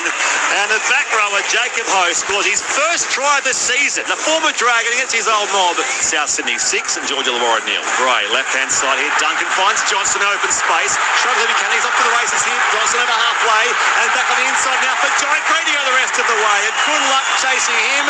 He slides in the score onto the post. A despairing chase from Hayden Buchanan. But Johnston sets up Jai Gray for their second try tonight, and it's South Sydney 10, St. George Illawarra 0. 10 out, right-hand side of the post. Last play South, 12-0 their lead. On Mazelos to Colomatungi. On here again, Walker, on to Duncan, one to Johnston, who goes over to score. Try number 210 for Alex Johnston. As we close on half-time, it's South Sydney 60, St. George Illawarra 0. ABC sports coverage of the 2025 NRL Premiership. On your radio, ABC Sport Digital Radio. And on the ABC Listen app. And that's our scoreline at the break here at Stadium Australia, where South Sydney 16 leads St. George Illawarra 0. You're with Brett Sprague alongside dual premiership winner Luke Lewis and former Manly halfback John Gibbs. A crowd of, I just keep saying 4,000 or so here that are, I guess, committed to seeing, well, it's mostly South fans. Of course, it's a home game, but looking to see if they can win 3 games in a row for the first time this year. Of course, they only had the 6 wins until a couple of weeks ago. They've had back-to-back victories here, Souths, and that would, I don't want to get too proud of myself, they will jump over the Dragons. Of course, they have the bye next week as well. They don't have a mathematical chance to make it. I understand that. So that much I do know. And in fact, the Dragons thing is also very fanciful, as I did touch on. But there's a few intriguing things left in this race for the top 8. You talk about the Roosters, who of course have been in some reasonable touch, but essentially there's a whole lot of permutations there which revolve around them. The Roosters should win 2 of their last 3 games. If West Tigers win all 3 of their games, Louis, and this is the funny thing about momentum, is because Manly last week, they lost to West Tigers. They say, well, our season's done and there's a mathematical chance, but who cares? It's not really going to happen. But they've lost 4 games in a row now. They're on the same number of points as West Tigers, who say, Jerome Luai last week says, well, we can, we're in for the fight and we might be able to get there and blah, blah, blah. I think most of us think that is quite fanciful, but at the end of the day, they think they can do it. Manly go in the other direction, saying, well, it's probably a season. So, anyway, Dolphins are in the mix as well. Can't forget them. So, yeah, there's a lot of what-ifs there, but it would be good to see, the Tigers win the next couple of games and get there. It'd be pretty awesome. They might finish 9th, Louis. That's the other thing. They always finish, well, even when they were one, they'd always finish 9th. Better than finishing last, which of course has been their fate the last 3 years. Out come the Dragons here at Stadium Australia. They trail 16-0 at the half-time break. What do they have to act on urgently, Louis, in this second half, St.George Illawarra? Well, they've got to be next to score. I think if South Sydney score, I think it's game over. But the Dragons need to play a little bit more football. They're just sort of one-out carries. They're playing into South Sydney's arms. And like I said before, they look good when they shifted to the edges. And getting the boy over to Finga, I think he's been really good for him. Footwork, and he's been strong and creating some quick play the balls. But got to ask a lot more questions than what they're asking at the moment. Here comes South Sydney. Here comes Catherine Kingaroy as well. Good evening, Spriggy, Jonty and Louis. I've been missing in action the past week or so. Last weekend I was attending Kingaroy Bacon Fest, so I was shocked to hear about Andrew's heart attack. I hope he's resting up and getting better every day. My prayers with him and his family. Good on you, Kath. Nice to hear from you. And I'll get to some of your longer texts at some stage. Who are you tipping, asks Mark in the ACT for tomorrow's game? Well, you always tip the Panthers anyway in games that they play, but it's an intriguing battle. That one, first versus fifth, Canberra and Penrith. Should be an awesome game of football, and I really like Canberra Raiders this year, but of course I'm not going to tip against the Panthers or the Sharkies, but it should be a cracker. Get the Gibbsy, surely. Bubba from Bronte says Ashton Ward plays well. Tough kid for his smaller stature. There's a few smaller statured South players in that spine playing very well. Here's the kick-off from halfback Jamie Humphreys. Travels down towards that northern line as the Dragons bring the footy back through Blake Laurie. Nothing small about him as he hits the deck. 20 out, 20 in from the eastern side. Dragons with the first set of the game, receiving the kick-off here as they go on the second play. Flanagan, Gutherson on here to Buchanan. Run down there by Walker. Good defensive work there from the veteran in his second game back. 30 out from their own end here, St. George Illawarra. As Luke Lewis said, they must score the first points of this second half if they're any chance. There's the run from Halangahu. Play at 35 out. Cook with a late release here towards King Tongia, and now Leilua is tackled 7 short of halfway, 20 in from the eastern side. Gutherson wants to zigzag his way past that south line. Got away from Humphreys, but he's forced back by Mamazoulis, and also out there Brandon Smith. On halfway, played by Gutherson. Little on the last play as it comes to King Tongia, and his kick goes high in the air on the chest of Tyrone Munro. Swings it across here for Jai Gray, and he shares it with Alex Johnston. A centre field run here for the winger who scored one of those 3 tries he needs to level Caernarfon in that first half. Johnston plays at 25 out. Dummy half Havili across here again to the left-hand side, and they're 30 out from their own line here. The Rabbitohs, in fact, Walker's at dummy half, doing the dummy half passing. So he sets up here. He did momentarily, and then Mamazoulis came in behind the tackled player there in Jai Arrow.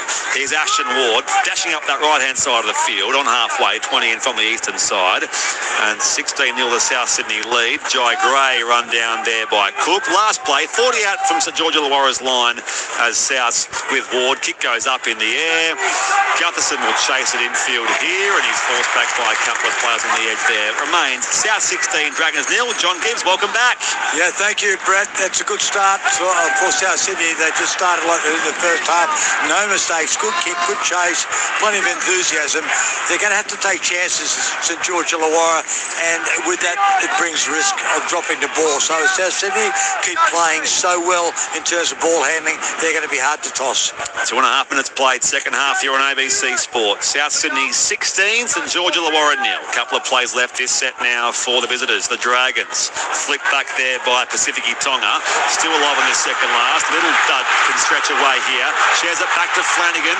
Run down by Walker. Great chase and tackle. It was by Cody Walker. Played there, 5 out centre field. And now this will be going to be penalised here. The Dragons. Was he pointing to where it actually happened? It looked like it was going to be. The referee Jared Sutton's just having a chat now. It's not deliberate. So he's saying it's going to be. Did he penalise the Dragons? No, it's a penalty to the Dragons. I was going to say. But the Dragons were trying to claim that it was professional foul, but he said that was not deliberate. Yeah, okay. So he did, yeah. So they roll on here with a full set, 5 out from South's line. A little across now for Flanagan. Pacific Tonga. First inside that 10-metre line, run down by Kolomatangi, left-hand side of the post, Little to Cook, dashing away here. Flanagan on here again, Helen Gahu in his first career start, the 19-year-old. In fact, he turns 19 in a couple of days' time. Wrapped up there, standing on that southwestern corner. And now back to Gutherson. Flanagan, they shape the left-hand side here at Dragons. King Tongia, and now Leilua on that left-hand side. Hemmed in down there playing it. Finge, 8 short of the line. Dummy half Tupalotu on this second last play. King Tonga, inside ball now for Pacific Tonga, and he'll play it 3 metres out left-hand side of the uprights. Last play here for the Dragons.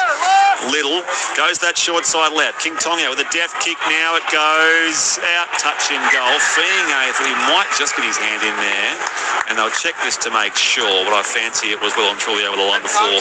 At Finge made a half-hearted attempt at that ball in attack. 4.5 played, second half here on ABC Sports. South 16, St. George Illawarra 0. Yeah, well, his body language straight away, he says he doesn't get it down. But I tell you what, they're flirting with danger here. Yeah, letting it. Oh, I tell you what, but it's on the line. Yeah. He does actually get the ball down with pressure. Yes. But it is on the line. Yeah. The point of the ball just sits on that, right on that halfway. 20-metre restart there for the Bunnies. And a 7-tackle set for South Sydney. John Gibbs, they're just hearing Chris Butler in the bunker. Just confirm what you already knew. Down to you, Gibbsy. Yeah, good poker there, played by Tyrone Munro and Jai Gray. It was ever so close. He tried to get in behind them. Ooh, that was a near thing. And they held their ground quite well, South Sydney there. St. George Illawarra spread the ball. South Sydney's goal line defence was excellent. South's on the attack with a 16-0 lead. Bromsey says here, Master Bennett not getting the screw over 1,000 games coached at all levels. It's an amazing stat. Yeah, that actually does, I suppose, matter for South Sydney with this little flurry of wins. They'll avoid the wooden spoon, that's for sure. And that indignity, which is avoided for 38 years, will still go avoided, which is good for Wayne Bennett. Up the right-hand side, Ward tackled on halfway. 20 in from the eastern side. A dummy half of Mazelis shares with Brendan Smith, and now Walker onto Arrow, and he's brought down there in a 3-man tackle. 35 out, 20 in from the western side. 5 going second half here on ABC Sport. And Mazelis off open side right here. Kolomatangi here to Ward, goes dashing back on the inside there of Leilua, but he's sandwiched between Leilua and also Laurie. 25 out, 20 in from the eastern side. Last play, South with a 16-0 lead. Humphreys across field bomb. Where's Johnston? He can launch. It's come down here though for the Dragons. Knocked on first. Oh, it's knocked on Dragons first, says referee Jared Sutton. So it will be a South's ball. 10 out from that northern line. Just looking to add to their 16-0 lead here, Louis. 6 going second half. They're going to challenge. Let's have a listen. We're on last tackle kick from South. The ruling then is that Corey Allen knocks the ball on. Dragons obviously believe he doesn't. That first replay definitely doesn't look like Alex Johnson touches it, so I'll have to get another view on it.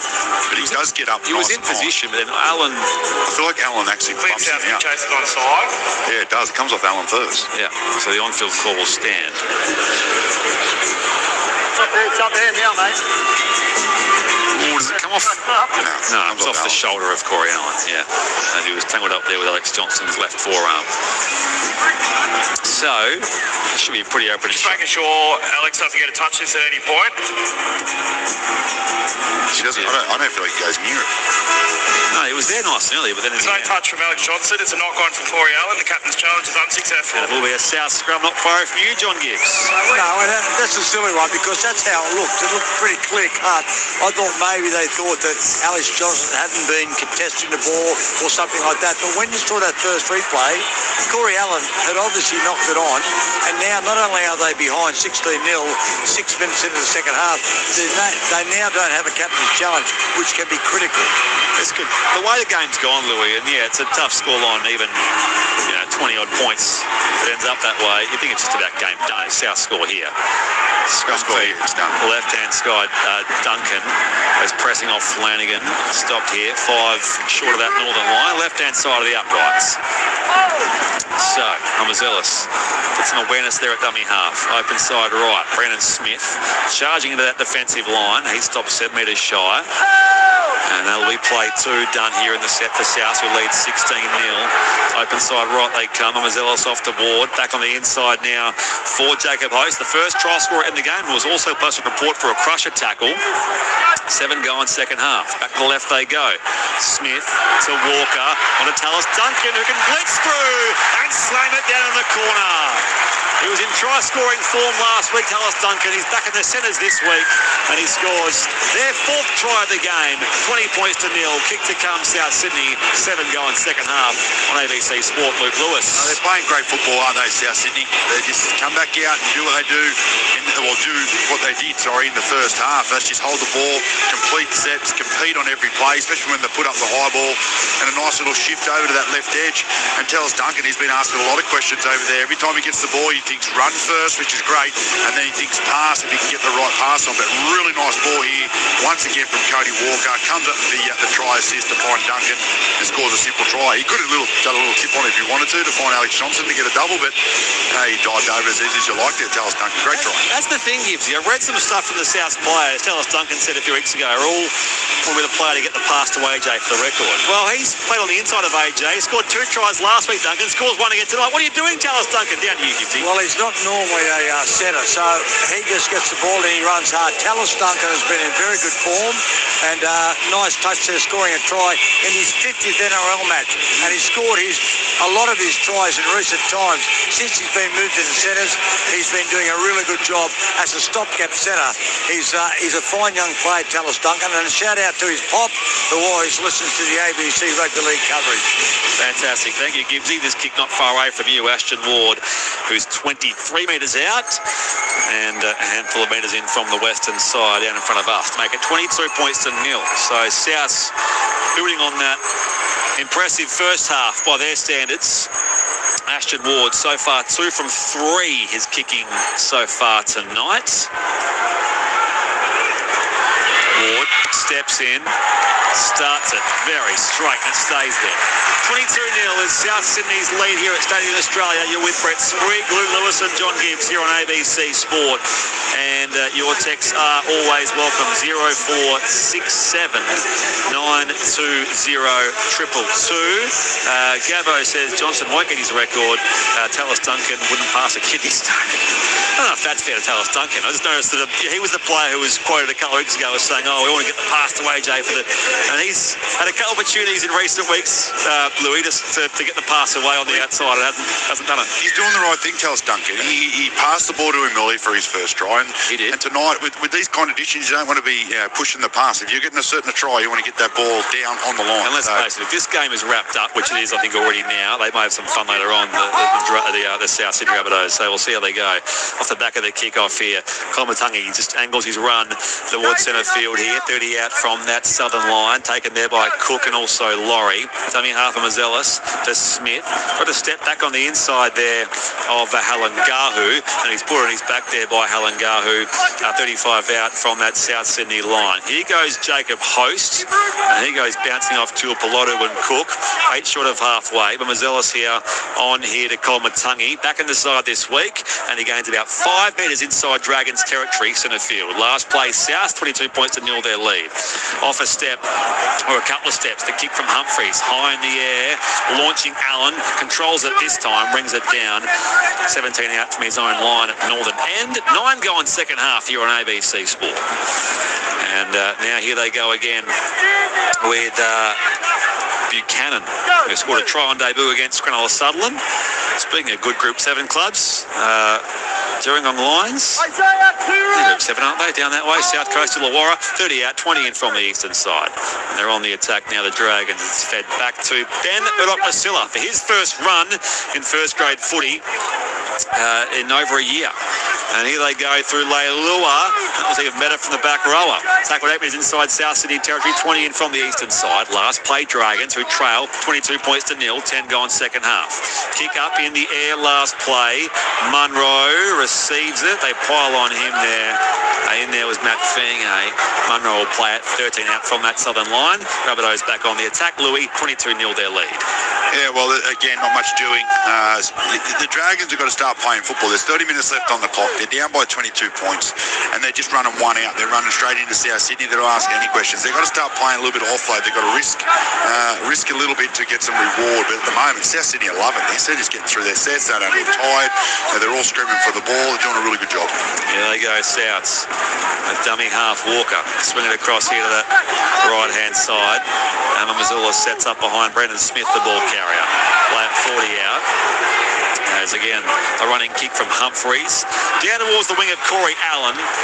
16 out from his own line, northern end. Dragons back on the attack. They trail 22 points to nil. Pombob says, hope you're all drying out of the rain, fellas. I'm drenched in the rain camping at Lake Conjola. Go the Hares. Penalty going the Dragons' way, by the way, here at Stadium Australia. 11 gone second half. South 22, Dragons nil. Touchline we go, John Gibbs. Yeah, and Raymond Fatala-Mariner is now going on to try and give them a little bit of punch, but they've got to take chances. They've got to shift the ball. But again, South Sydney now, we've gone over 50 minutes, 51 minutes, and they haven't made a handling mistake. That is incredible. Fatala-Mariner last played in round 14. This is his fourth game for the season. Raymond Fatala-Mariner. Dragons here will play it inside South territory. 40 up that southern line. Flanagan, who is absolutely mixed by Brendan Smith. He's still getting up here, but we're going to come back. I fancy for that, as you say, it's offside here, South. All the way to penalty, Dragons. And they trail 22 points to nil here, Louis. 12 gone second half. Yeah, I'm just trying to work out. Did he get a penalty or is he's called it knock on. As Flanagan. But then you got Brendan Smith blowing up. Hang on. Flanagan gets the pass. Smith. I don't know what that penalty is for. Maybe Gibbsy. No, it's a penalty. Down to you, Gibbsy. Well, it's a penalty. He says he hit him a little bit late. I reckon it's simultaneous, but he certainly didn't hit him in the head. I reckon it's an unlucky one. That was my first call. Jared Sutton sort of did the scrum action, didn't he? Looked like he was sort of raising his shoulders. Anyway, Dragons roll on here. 22 out, 20 in from the western side. A little off to Flanagan. Pass on the inside here. Masilla just bounced with ease off Mazelis, who'll play it now. 16 out centre field for the Dragons. As time off, and now we're blown back here now for St.George Illawarra, the right-hand side with Pacific Tonga, and the ball's come loose. South's come up with it here, 10 out from their own line, and that was nicely done. Underneath all of that, playing it there is Mazelis. So Souths go on here. 22 points to nil is their lead here on ABC Sport. You're with Brett Sprigg, Luke Lewis and John Gibbs. Thursday night footy on ABC Sport for the first game of round 25. A massive weekend coming up. They shifted across right-hand side. Tass will play it now. Mazelis on to Munro. Up that right edge. He carries into that swathe of Dragons defenders. And Fatala-Mariner is in there, as Gibbsy mentioned. Mazelis will swing it across now again to Kolomatangi, and now in centre field. Tackle ball and all there for Souths is their halfback in Humphreys. Mazelis fires it here. Walker onto Jai Gray. Steps inside there of Flanagan, and he's run down though by Flanagan and also Halengar, who played on halfway now. Dummy half Duncan onto the right-hand side. High kick centre field from Humphreys. Allowed to bounce. Bounce between Fatala-Mariner and Ward. Batted back here by the Dragons. Ends up there with Little. And he does surrender here. 35 out centre field. Dragons back on the attack, Louis. I thought he actually, if it come off a Dragon there, would have went forward and then looked like he was offside, but they didn't get a very good look at that there unless it come off a South Sydney player, but I'm assuming that's what's happened. Penalty count, by the way, 5-2 the way the Dragons, for those wondering. 5 inside that southern half of the Stadium Australia as it's played there by Fatala-Mariner. Now it's come back to Pacific Tonga. Straight his run there into that South Sydney defence. Playing marker is Arrow as Little swings it wide to Cook, who's playing lock tonight. Finger coming off the angled line there is met by Munro. 30 out, 20 in from the eastern side. Last play, Dragons, who need to find some points desperately. Kick goes up in the air. This has come off the fingertips of Cook into the path of South Sydney. And they'll start a new set. 12 out from their own line. Southern end, John Gibbs. It's the Rabbits who lead here, 22 points to nil. Well, even that was just a kick there from Rock and King Tongia, and really it was just hit and hope. There was no method in it, so they've just lost their way a little bit to St.George Illawarra, and they've been frustrated by South Sydney. Give them credit because they haven't been under much pressure, but when they have had to tackle, they've done a good job. Here they go, Souths. They rumble up through centre field here with Jacob Host, and it comes left-hand side. And now Host gets it to the left out, right-hand side now again. It's with Tass, and now Munro's kick was a little misguided. It went sort of right off the outside of his boot towards the eastern touchline, picked up here by the Dragons. Now play at 15 out from that northern line is King Tongia. Finge tries to burst away here. They bounced off Cody Walker and dragged down there by Sean Cappy as well. 15 out centre field here, St. George Illawarra. They trail 22 points to nil here, 16 going second half. Now Buchanan. His third first grade appearance, 25 out from that northern line. Allen, the winger, through centre field. Was standing, now he's put down there by Mamazelis and also Host. 35 out, Little. Back now to Clemmer. Big, tall David Clemmer tackled 40 out from his own line. Now it'll be last place at George Illawarra. To the right-hand side they go. The kick from Flanagan goes down that western side of the ground. Picked off by Jai Gray. South's back on the attack, Louis, and Jai Gray has claimed 25 out centre field. Yeah, it was a nice little play last time South Sydney went down this right edge. The Dragons are coming up and out of the system. Opened up a bit of space there for Munro. Just couldn't get the kick, but they're starting to play some footy now, South Sydney. As they look up, it's 22 points to nil. Of only 24 minutes left on the clock, so they're going to try and start having some fun here, I reckon, the next 10 minutes. A fast game, not a high quality game overall, I suppose, certainly from the Dragons' perspective, but end-to-end stuff and quite free flowing when Souths are in attack. Here's Walker to Gray. He runs the footy over halfway here on the angled defensive run there. Flanagan meets him and will play it 5 inside Dragons territory. Walker off here again to Jai Arrow, and in the two-man tackle meets his demise. 35 out, 20 in from the western side. 17 gone, 23 left in this second half on ABC Sport. Now again the run and a kick from Humphreys. High in the air it goes. Johnston bats it back. No one's there waiting for it though. And there's all still about kicking it, and the ball has now been lost by Kyle Flanagan. Yeah, he tried to pull it in as it was on the ground, so pulling it back towards him, he knocked it on. It's going to be another good opportunity for South Sydney. Last time they got an opportunity in this position, they scored through Tallis Duncan, so they're going to be hard to hold out here, South Sydney. They start to look dangerous on the edges. South 22, St. George Illawarra nil, 17 gone second half, down to John Gibbs on the touchline. See, even that was unfolding right in front of me. That was lucky because Alice Johnston, he realised he wasn't going to get a good play at it, so he batted it back, and then Mamazelis was there. He kicked it, and then I think it was Kyle Flanagan on the ground. He tried to pick it up and knocked it on. So everything is working out for South Sydney. Centre field scrum, 28 Gibbsy. Here they go. They run the footy through Ashton Ward, and he's put down 15 out left-hand side of the post. They'll set up left-hand side of the ground. Mamazelis goes open side right though. Back here again now for Lockie Hubner. Tackled, 7 out centre field now for South. 22-0 their lead. Mamazelis, dummies here. Tries to just prance in himself, but he stopped 5 out right-hand side of the uprights. Tackled there by Clemmer. Right, sweep back into left-hand side for Alex Johnston. Here they go. Hot pass to Ward. Almost forced him all the way back there. The diminutive 5'8", and now he looks at the options. Takes on Murdoch Masilla and also Clemmer. Play it, 9 out centre field. Left-hand side here. Walker puts in the kick. It's come off. Flanagan played up there by the Dragons, so it's 6 more South. Johnston tackled now, 10 out, deep in that northwestern corner of the ground. South 22, St. George Illawarra nil, 19 gone second half here at Stadium Australia. Open side right they go here, South Sydney. Hubner angles back in here on Murdoch Masilla, and he'll play it out now. 8 out, middle of the park. Mamazelis goes to the right. Now Kepi. Thought he saw the opportunity, but he stopped. 2.5 metres out, right-hand side of the uprights. Mamazelis back to the left-hand side now. Ward to Walker. Goes outside. Duncan has the ball now. Needs the offload. Rolls it back now to Jai Gray. Puts in the kick and the chase. And I reckon, does he get there first? It was Buchanan. I think it'll be knocked dead by Hayden Buchanan. And it will be a line drop out here for St. George Illawarra. An opportunity for more ball here for South, who lead Luke Lewis 22-0 midway through the second half. Yeah, South Sydney, they're setting up that right edge to come back to the left over here towards Alex Johnson. They've had a little bit of success this way tonight.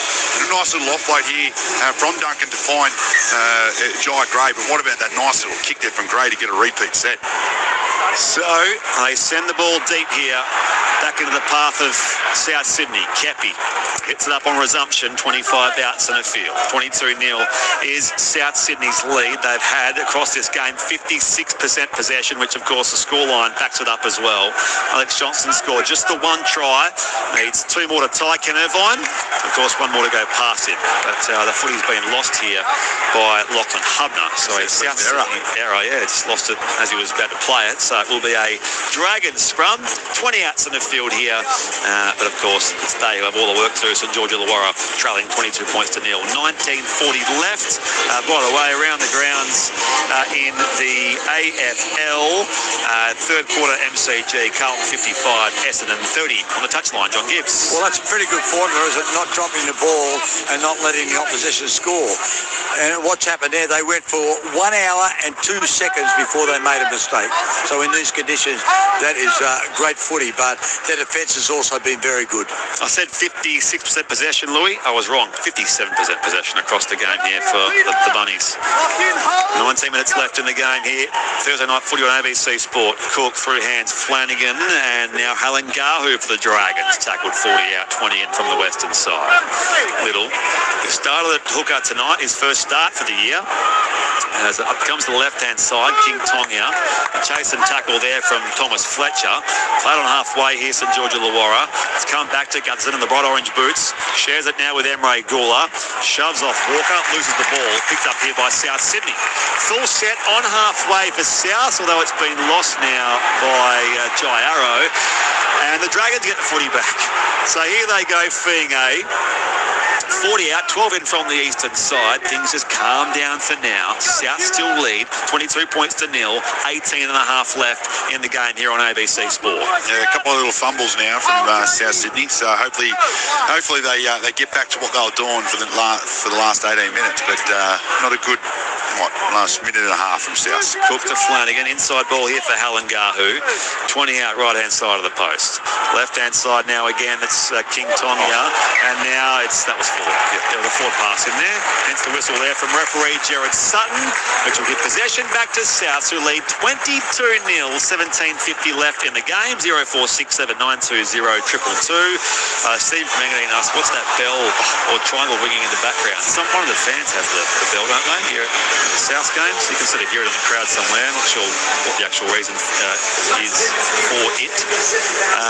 Crowd, by the way, Gibbsy, down to you. 7,213. 7,213, and not a bad crowd when you consider the weather that we've had. It's been horrendous. I'll take their word for it. I can't quite see the tiers above me as far as what the stands look like above me, but it looks like about half that. Here they go, Duncan. Open side right. As it is here with Jai Arrow, 35 out from his own line, southern end. South's on play 3. Open side right here again. Humphreys to Ward, whips it right-hand side. Walker onto Tass. Straightening run now toward the halfway stripe. And it's going to be midway through the count here for South. A flat ball from Ward finds Hubner up over the halfway. But he's net 40 out centre field. Second last play here for South. 22-0 is their lead here at Stadium Australia. 7,000 in the building. Here's Walker's kick for the corner. Johnson's chasing it now. Gutherson guards the footy, and he's just stopping play 5 metres out from that northern line. Deep in that northwestern corner of the ground, Louis. But of course, South still lead 22 points to nil. Yeah, nice little kick there from Cody Walker. Pulled it up beautifully. Nice chase there from South Sydney. And they locked the Dragons right down in that bottom corner. Like I said before, earlier in the game, it's the hardest place to bring the ball out from. And South Sydney been turning it over there very consistently tonight. Billy points out, as does Peter, that of course, if Moy was calling it, say, game set bingo by now, yes, you can definitely infer or imply the game set bingo. I'm just not going to say it. That's Maury's thing. Here they go, 16 left in the game of footy here, which South have controlled from start to finish, really. Dragons on the attack, though. Gutherson played to Little. Last play kick from Flanagan's inside 40. High ball down towards Alex Johnston, who has the one try so far tonight. Of course, he was trialless last week. And there's still 15 and a half minutes left in the game if he is to close it on Ken Irvine's record. Of course, they only have the one game after this one. They have the bye next week, South, then play their old rivals, the Roosters, at the Footy Stadium in round 27. 5 short of halfway, midway through the set here for South Sydney. There's a good drive over halfway from Sean Kepi, and he'll play it just inside St.George Illawarra territory. Mamazelis, open side right here, Humphreys, rips it again to the right-hand side, Ward, Jai Gray bursting up on the inside, but he's stopped 30 out, 20 in from the eastern side of the ground. 15 left in this second half. They go to that short side right now as Fletcher gets back here with a pass to Mamazelis. Nice run from Fletcher. Mamazelis, though, goes the rest of the way. And he's now scored tries in back-to-back games for South Sydney Utility, and it's 26-0. Kick to come Bunnies with 14 and a half left. Luke Lewis on ABC score. Oh, yeah, definitely can hear Andrew's voice in the back of your head right now. But nice little play down that short edge again. And you know what? So he's been very, very good tonight, Ashton Ward. He's demanded the ball. A beautiful little pass there, punching into holes. Great execution and support play there from Peter Marvazelis, pushing up the middle of the field. And he goes and betters the position and scores under the post. But really nice, simple football there from South Sydney. A couple of errors in the last 5 minutes there from South, but they got straight back down into their game plan, executed beautifully, and they just add more points to the board. 26-0, kick to come from in front. Touchline, John Gibbs. Yeah, lovely work there by South Sydney. They've put on a really dominant performance in these conditions. The Dragons, I've got to say they've been flat, but they've lost so many forwards. They have got some excuses, but South Sydney are really putting them to the sword, and that's why we're in GSB territory. Absolutely. Let me pass that territory a little while ago. So, we'll see Ashton Ward, who's directly in front. Oh, has a Gibbsy off then, huh? Okay. 0467 920 222. Moiseles ran that try in behind the posts. As I said, that's his third try. Scored against the Eels last week. Also scored last time they met back in round 2 at Wollongong. And now his third try from his 14th appearance this year. Ashton Ward, by the way, is 3 from 4 so far tonight. The youngster only debuted a month ago at 5'8".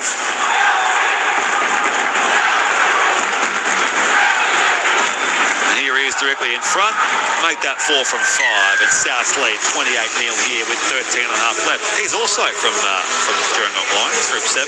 Ashton Ward played with Hayden Buchanan, I want to say. They're a couple of years apart, but I'm trying to think whether you would have played in juniors with someone who was about a year and a half, 2 years in those underage groups. Anyway, 0467 920 222. Tracy from Gimpy says, Luke, I'll say it for you, game set bingo.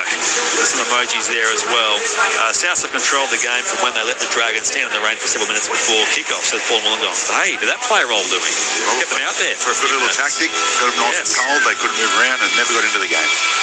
Ward 4 from 5. That possession counts up to, it's still around that 56% mark for South across 67 minutes of footy. So they're most impressive, and they've had just the 2 errors in attack, whereas the Dragons have had significantly more.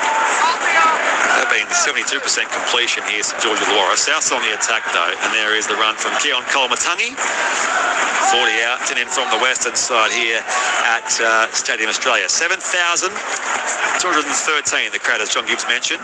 Right-hand side, they shifted across here to Thomas Fletcher. And the 40 has come loose in centre field. Dived on by South, so they'll continue on here with a couple of plays left. That was Humphreys who got involved there. And now a strong gain of about 13 metres here through centre field. This time from Lachlan Hubner. Last play kick from Humphreys. Up it goes. Allen runs in. Glides with a teammate there in Buchanan. He'll play it 18 out from that northern end of the ground. It remains South Sydney 28, St. George Illawarra nil.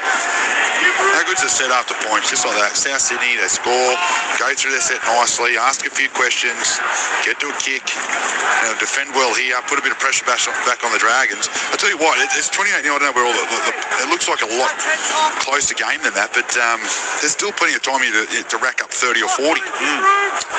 Here's a run now. The Gutherson play at 40 out now for the Dragons. Cook onto Gula, and now it comes again through hands. Flanagan onto Halengahu on halfway. Last place in George Illawarra. Gutherson dummy half. Off to Flanagan. Hurried kick. High downfield. In that sort of misty evening air here at Homebush. Jai Gray did sort of dart back to the left-hand side on Corey Allen and coming across with a swinging arm with Buchanan. Nothing doing there by way of a penalty. Now Johnston, the centre field run. Just the one try in the first half here, Alex Johnston. It remains South 28, St. George Illawarra nil, 11 left in the game here on ABC Sport. Offload comes from Kepi back to Mamazula, so now Ashton Ward on halfway. Eyes up, takes on Clemmer, and no surprises, the bigger body stops him there. Metre inside Dragons territory.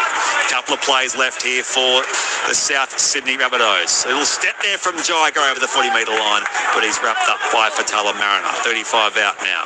Back through hands it comes. Smith slipped a high tackle there from Emre Gula, and now the play stops with Smith. 25 out. He's tackled by Halengahu.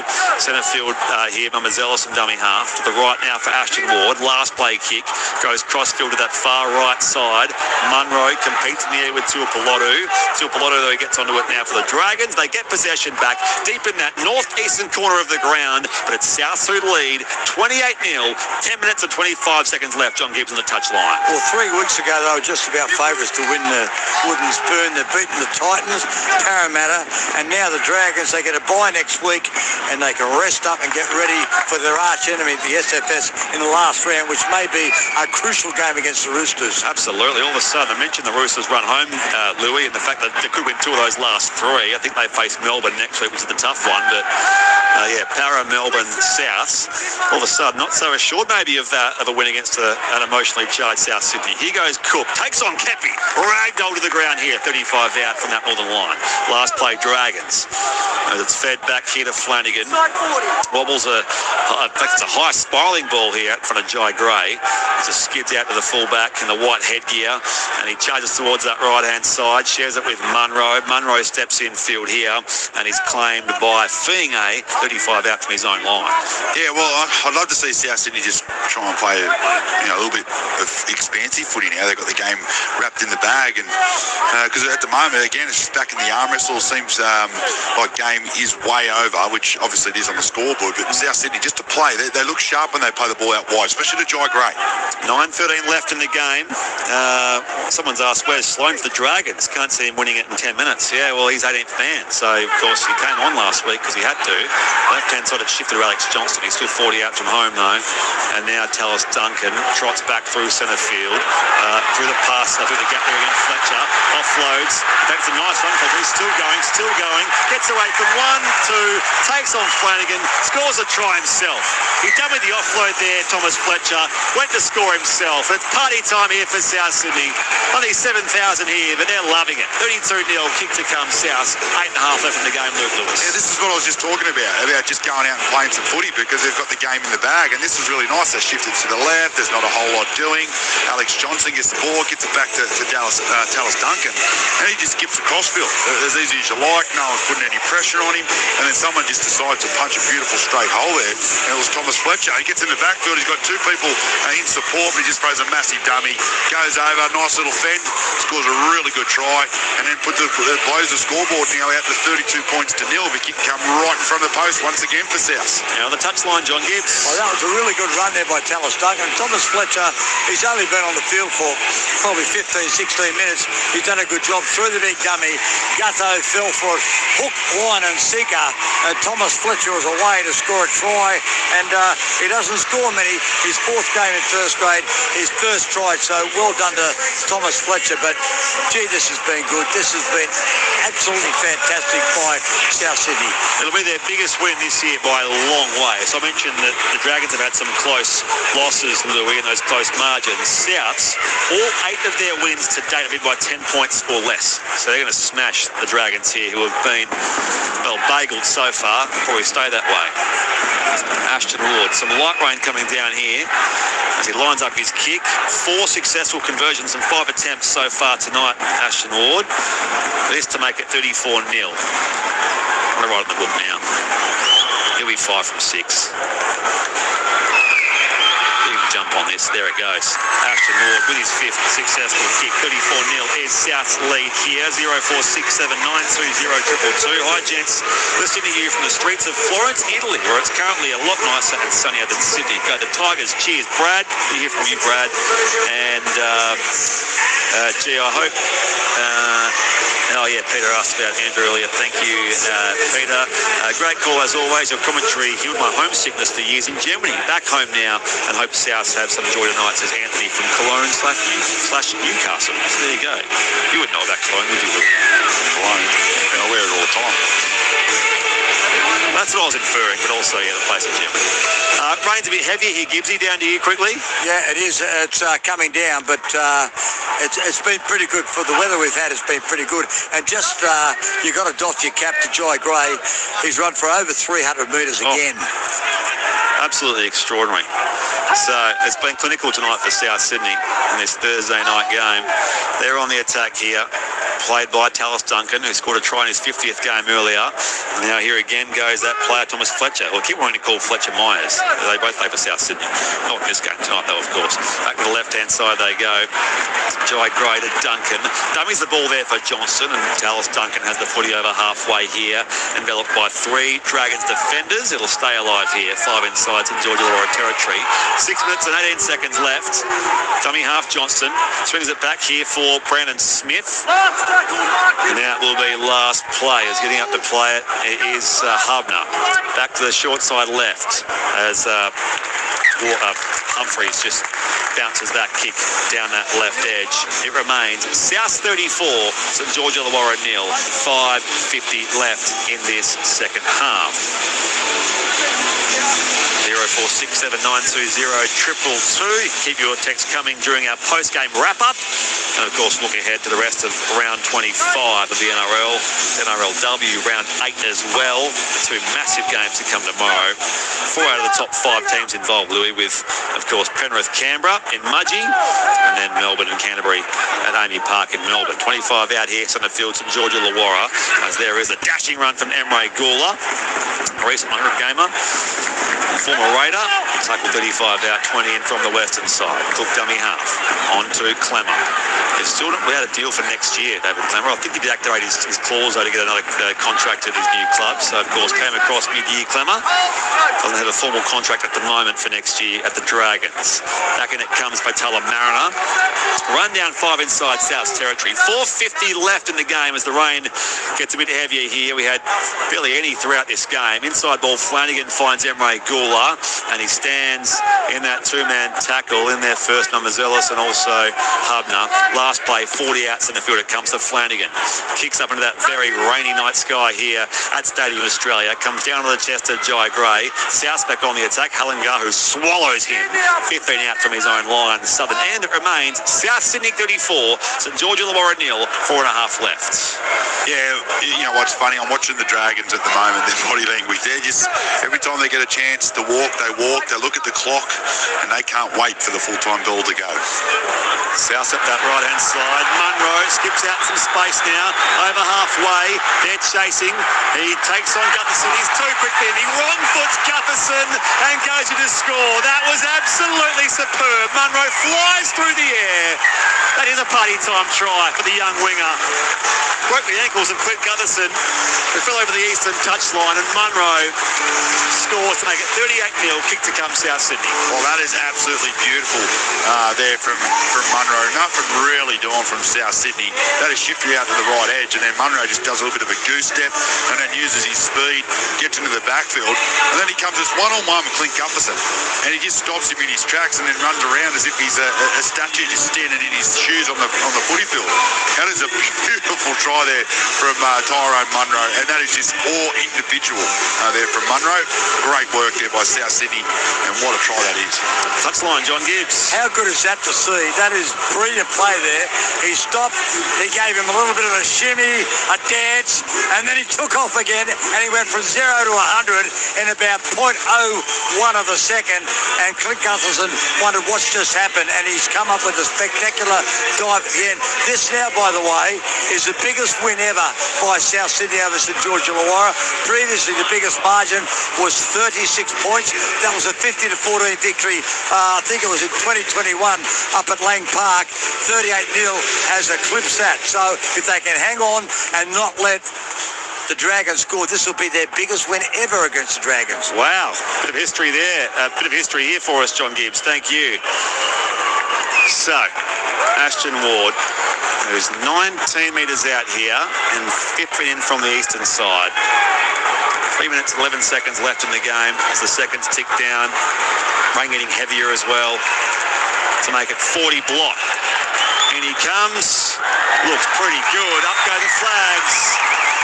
South Sydney 40, St. George Illawarra 0 here on ABC Sport. You are with Brett Sprigg, Luke Lewis and John Gibbs for the time being. Ashton Ward now 6 out of 7 kicking so far tonight. Around the grounds quickly in the AFL. In the last quarter of the MCG, Carlton 38 leads Essendon, 74 leads Essendon 36. 38 points is the margin in the AFL game tonight. So there's all that to consider as well. Of course, a big weekend, all the footy codes as well as the cricket with that series against South Africa moving to Mackay. So if you're in Mackay, you'll hear that on your local radio station there. And of course, you can find the footy uninterrupted as ever on the ABC Listen app. South's on the attack. 40 points to 0 their lead here, Luke Lewis. 2.5 left in the game. Yeah, I know what to say. I'm absolutely amazed by the way South Sydney have played. They've been so good. 2 errors so far, and there's only 2.5 minutes left on the clock. Some really good football, patience with the ball, getting out their own end nicely. And you know what I love about it? It's the set after points. Just get to a kick. Here they go. Gray is charging up that left-hand side on the outside of Buchanan. He's sandwiched between he and Flanagan. 5 short of halfway on this second last play now for Souths. There's a run from Kolomatangi. They're a different side, aren't they? With a few of these guys back in. Mazelis.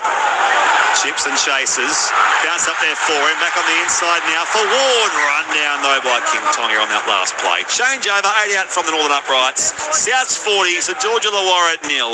Minute 45 left in the game. John Gibbs on the touchline. Oh, this has been incredible.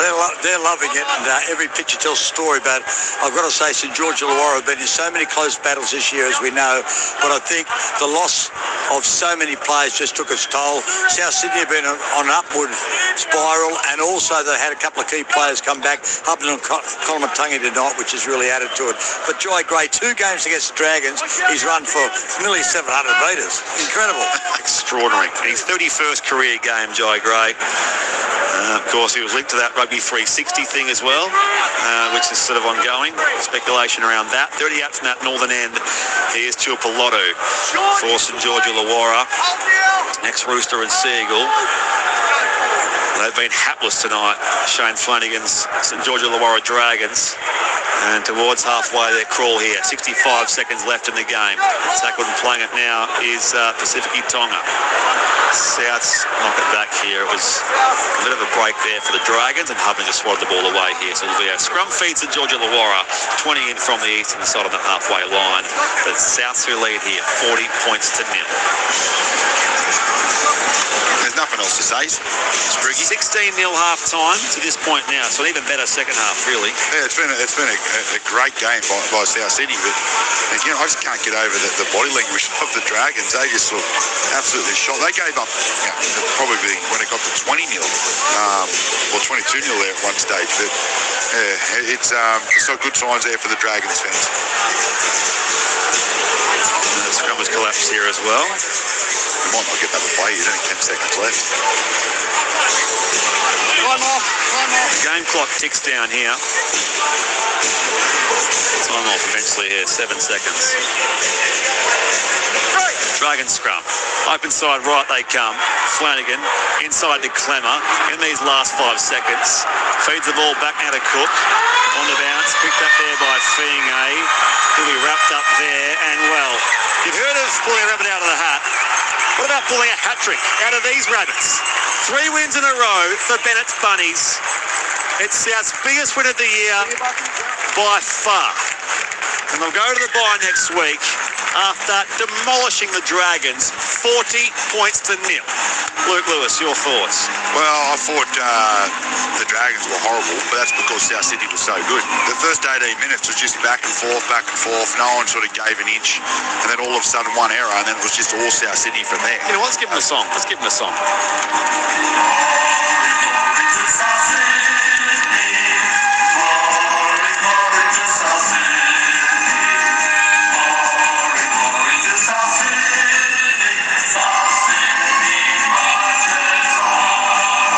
Deserve that. 40 points to 0 after 16-0 at half time. They were near perfect, the Rabbitohs, and they make it 3 wins in a row.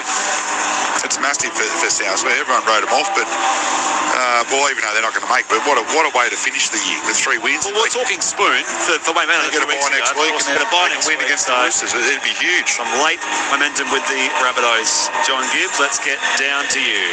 Yeah, we've got Jai Gray with me, and as I said before, he had a great game. And he's just saying, giving his congratulations to a few of his teammates. Jai, great performance. That's a record win by South Sydney against St.George Illawarra in history. It's incredible.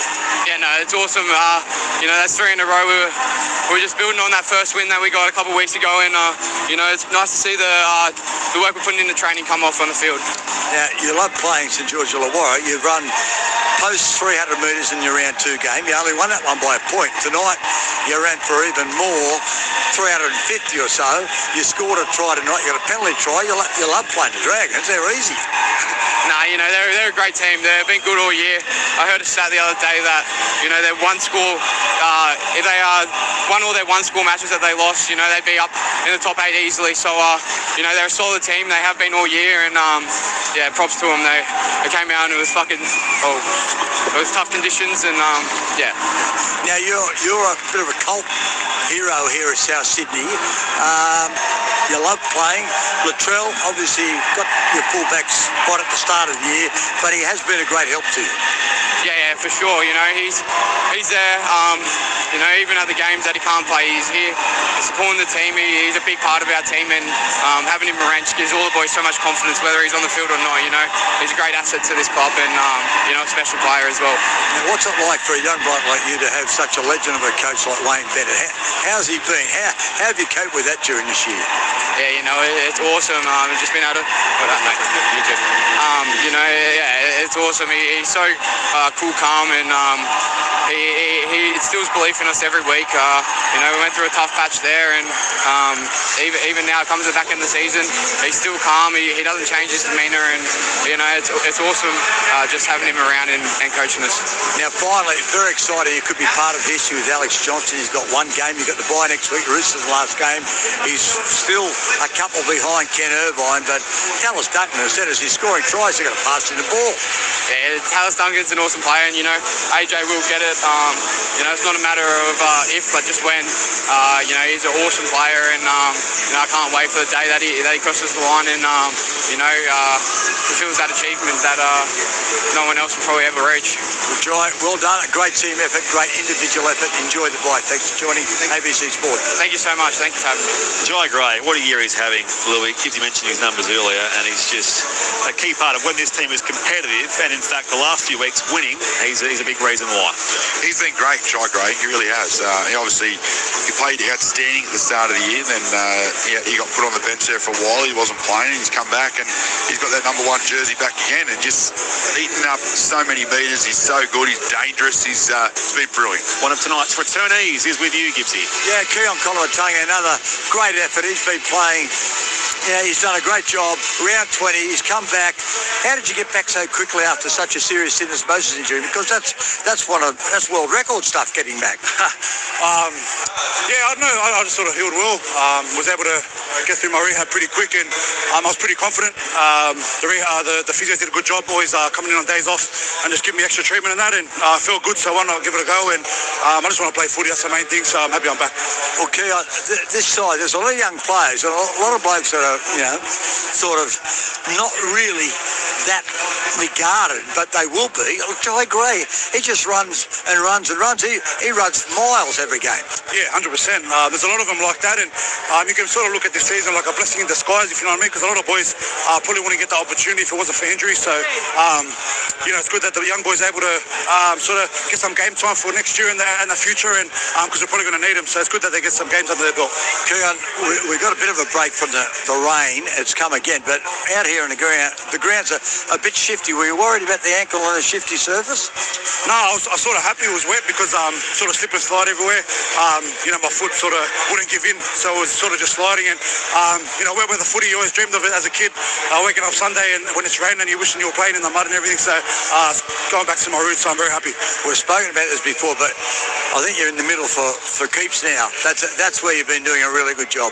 I just sort of whatever position Wayne wants me to play, I'll play to the best of my ability. So whether it's middle or back row, I'll give it my best go. Now, finally, we all talk about Alex Johnson. How excited are you? You got 1 tonight. He's creeping up. Yeah, he's got 2 to tie, 2 to tie, 3 to win. Yeah, 3 to go. So we've got a bye next week. Got the Roosters last round, so maybe a hat trick is coming. Maybe it's a match made in heaven. So we'll see how we go. Great to have you back, Keon. Thank you. Appreciate it. Thank you. Thanks, mate. And he was great as well. 19 carries, made nearly 200 metres, Louis, made 30 tackles as well. Come on. We spoke about how important he was pre-game, and obviously had a good night tonight as well. Yeah, he did. Did a very good job. He's a massive in for South Sydney, a confidence booster.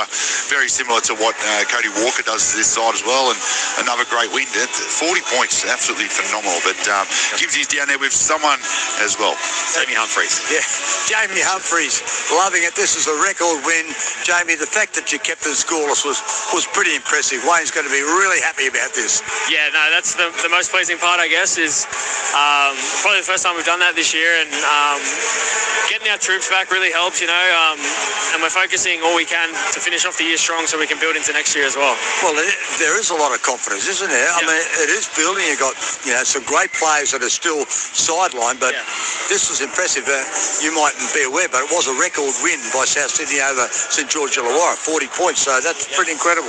Yeah, no, for sure. Like, the Dragons are a great side. Obviously, they had a few out tonight, as did we, but I felt like that's probably the best we've defended all year, like working as a line. Obviously, tough conditions today, so holding the ball really helped us, keeping the play down in their end as much as we possibly could, and just working for your mate.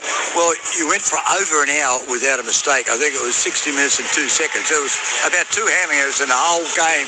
And look, we're out here. It's raining now. It wasn't always raining, but slippery. Yeah. That's pretty impressive. Yeah, well, that was Wayne's message all week. He really wanted us to control the footy, and the Dragons are a really high percentage team as well, and they like to control the ball. So we knew it was going to be that kind of grindy footy, and if we could do that better than them tonight, we knew we'd do ourselves every chance to get it done, and that's what we did. I'll tell you what, you got a good partner there, Ashton Ward, and yourself.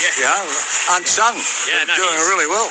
He's a great young kid, and he's doing really good things. So I wish him all the best, and I know he'll keep doing it. Well, you've got a bye next week, so that's comfortable. So no wooden spoon, which 3 weeks ago people were, saying wooden spoon. You've gone bing, bing, bing, and a bye into the Roosters. You could spoil a party for them. Yeah, it's no secret that's going to be a massive game, and like you said, we got the bye coming up, which we'll rest up and just put everything we can into our last game, and like we said, build in for next year.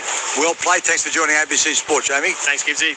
Jamie Humphries, a couple of former Manly halfbacks, they're having a chat. And they've used, Louis, 15 different spine combinations this year, the Rabbitohs. Obviously, when those guys were in the halves, Ashton Ward's only playing as well. His 5th game of first grade footy, but they've obviously found something there in that 6-7 combination.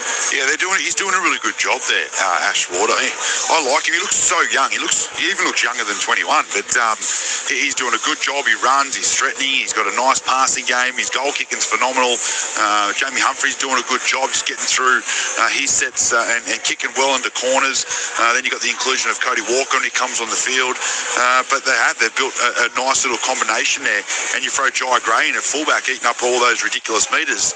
They've found a nice little winning combo at the moment. Gibbsy's coming upstairs now. We're joining us in our little post-game wrap-up here at Stadium Australia, where South Sydney have beaten St. George Illawarra 40 points to 0. Quickly around the grounds in the AFL. Midway through the last quarter there, Carlton 74 leads Essendon 54 at the Melbourne Cricket Ground. This game, I went through the numbers in detail, Louis. 56% possession, got there in the end, for South Sydney, and that was basically across the entire game. They had 95% completion rate, 39 of 41 complete sets in the game, just the 2 errors in handling, whereas the Dragons, of course, had 76% completion from their 38 carries end to end. Line breaks 6-1 South's way. Tackle breaks were 11+, so there were 11 missed tackles there for it felt like more for the Dragons, actually, if you're going to talk about that category. 5-3 the offloads, what it's worth, St. George Illawarra's way. 12 errors to 5 overall for St. George Illawarra. Penalty count 5 to the Dragons. There was 1 further ruck infringement, and there was, it's not listed here, but I remember there was a player. Jacob Host. It was on report. Was it on report? Yeah, Jacob Host. Host. On report. It wasn't on report. I'm imagining things off. Yeah, for the he was. Crusher in the first half. So it's not listed here, but he was placed on report. I remember seeing the signal there from referee Jared Sutton. That is, as Gibbsy mentioned, South's biggest win over St. George Illawarra ever, 40 points to 0, and it's their best winning run since the midway point of last season, which is between rounds 12 and 16. In fact, rounds 12 and 18, they had 5 wins and 2 byes. So, as we say, they're not playing finals, but it does get Wayne Bennett, well out of calculations for the wooden spoon. They will jump up the table.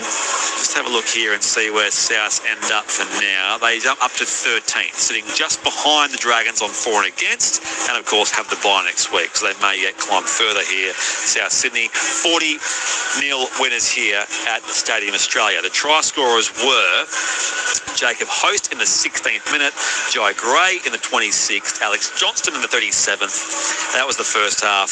Talos Duncan in the 46th minute, Benjamin Mazors in the 64th, Thomas Fletcher in the 71st, and Tyrone Munro in the 75th minute there as well, capping off that 40 points to 0 victory. Ashton Ward, 6 of 7 converting as well for him in this game of footy. Luke Lewis, who gets your 3 best players in the ABC Player of the Year? I feel like every time I watch South Sydney, this guy gets 3 points, but Jai Gray, I thought he was brilliant. 357 run metres for him. He's always asking questions. He's good under the eye ball. He's phenomenal. So he gets my 3. I went Ashton Ward for 2. I thought he was really good tonight. At 5'8", he kicked really well. He did a good job out wide. I thought there was a couple of other guys I could have gave points to in Talos Duncan, but he didn't get my points. So I went Jacob Host for 1. I thought he was really good, especially early in the game, to get him off a good start. He's some really strong carries, but Duncan was very close by. John Gibbs has joined us here. So just by the way, Luke Lewis giving 3 points Jai Gray, 2 to Ashton Ward, 1 to Jacob Host in the ABC Player of the Year. Gibbsy's rejoined us here in his 37 jackets, which will make him feel boiling here in the ABC Sport commentary box. Welcome back, Gibbsy.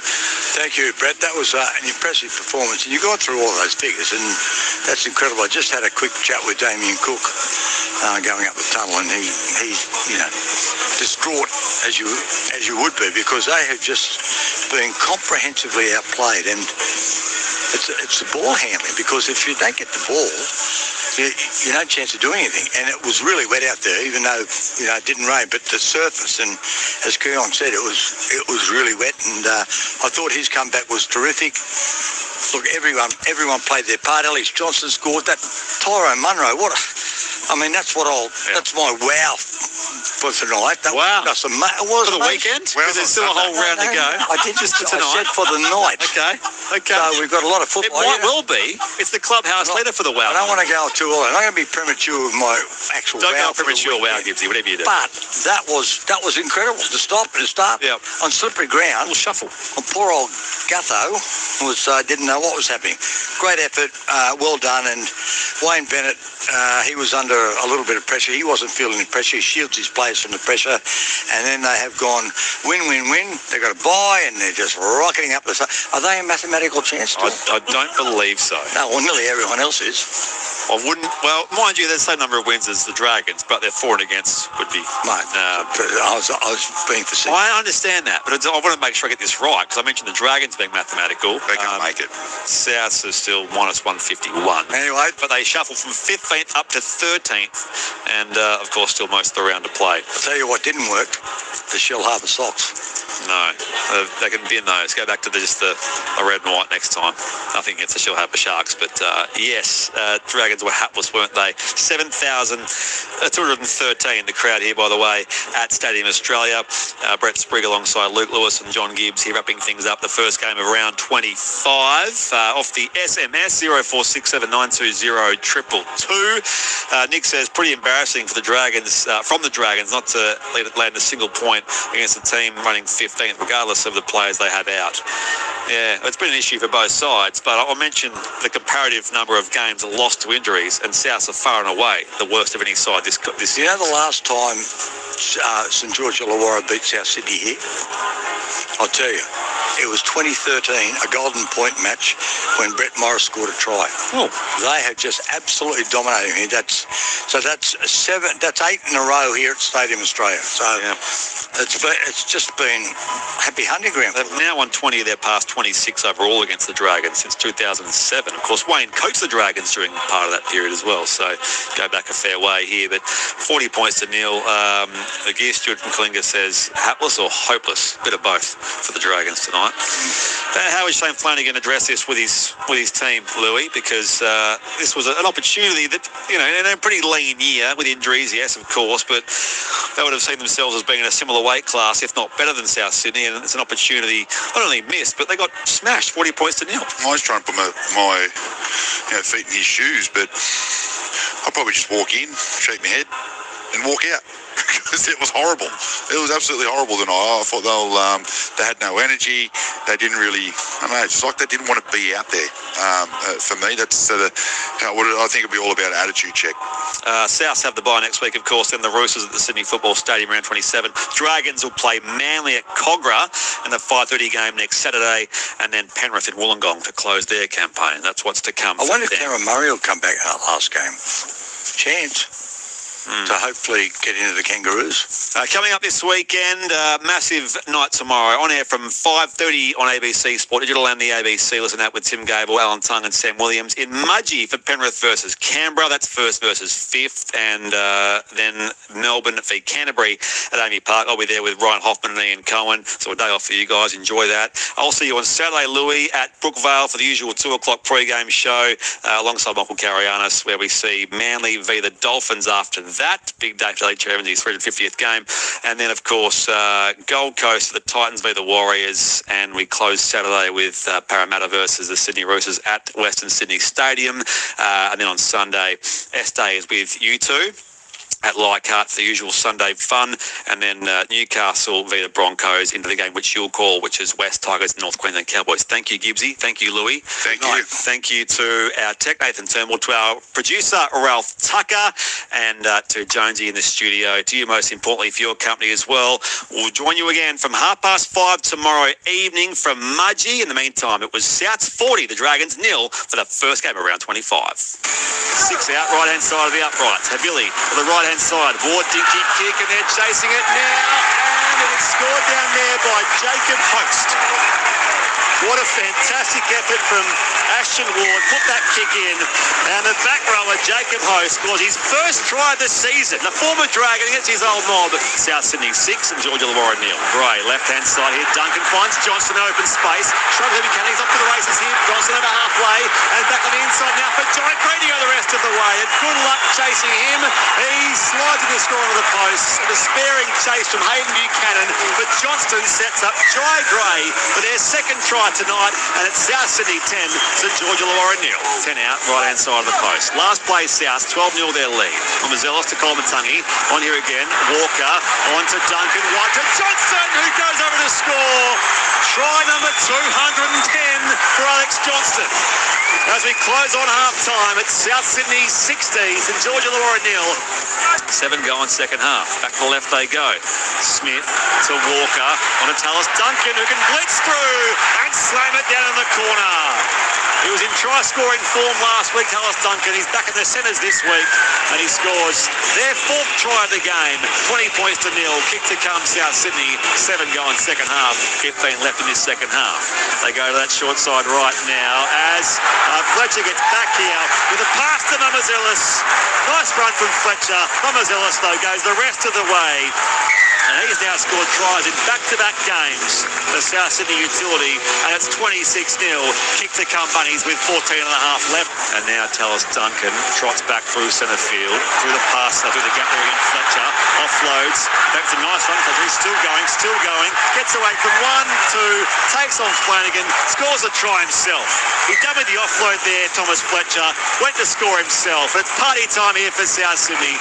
Only 7,000 here, but they're loving it. 32-0. Kick to come, South.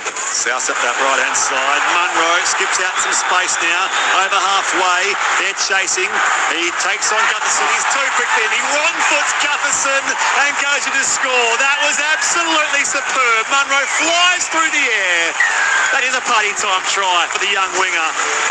Broke the ankles of Clint Gutherson, who fell over the eastern touchline, and Munro scores to make it 38-0. Kick to come, South Sydney. Feeds the ball back now to Cook. On the bounce, picked up there by Fiinga. He'll be wrapped up there, and well, you've heard of pulling a rabbit out of the hat. What about pulling a hat-trick out of these rabbits? 3 wins in a row for Bennett's Bunnies. It's South's biggest win of the year, and they'll go to the bye next week after demolishing the Dragons 40 points to 0.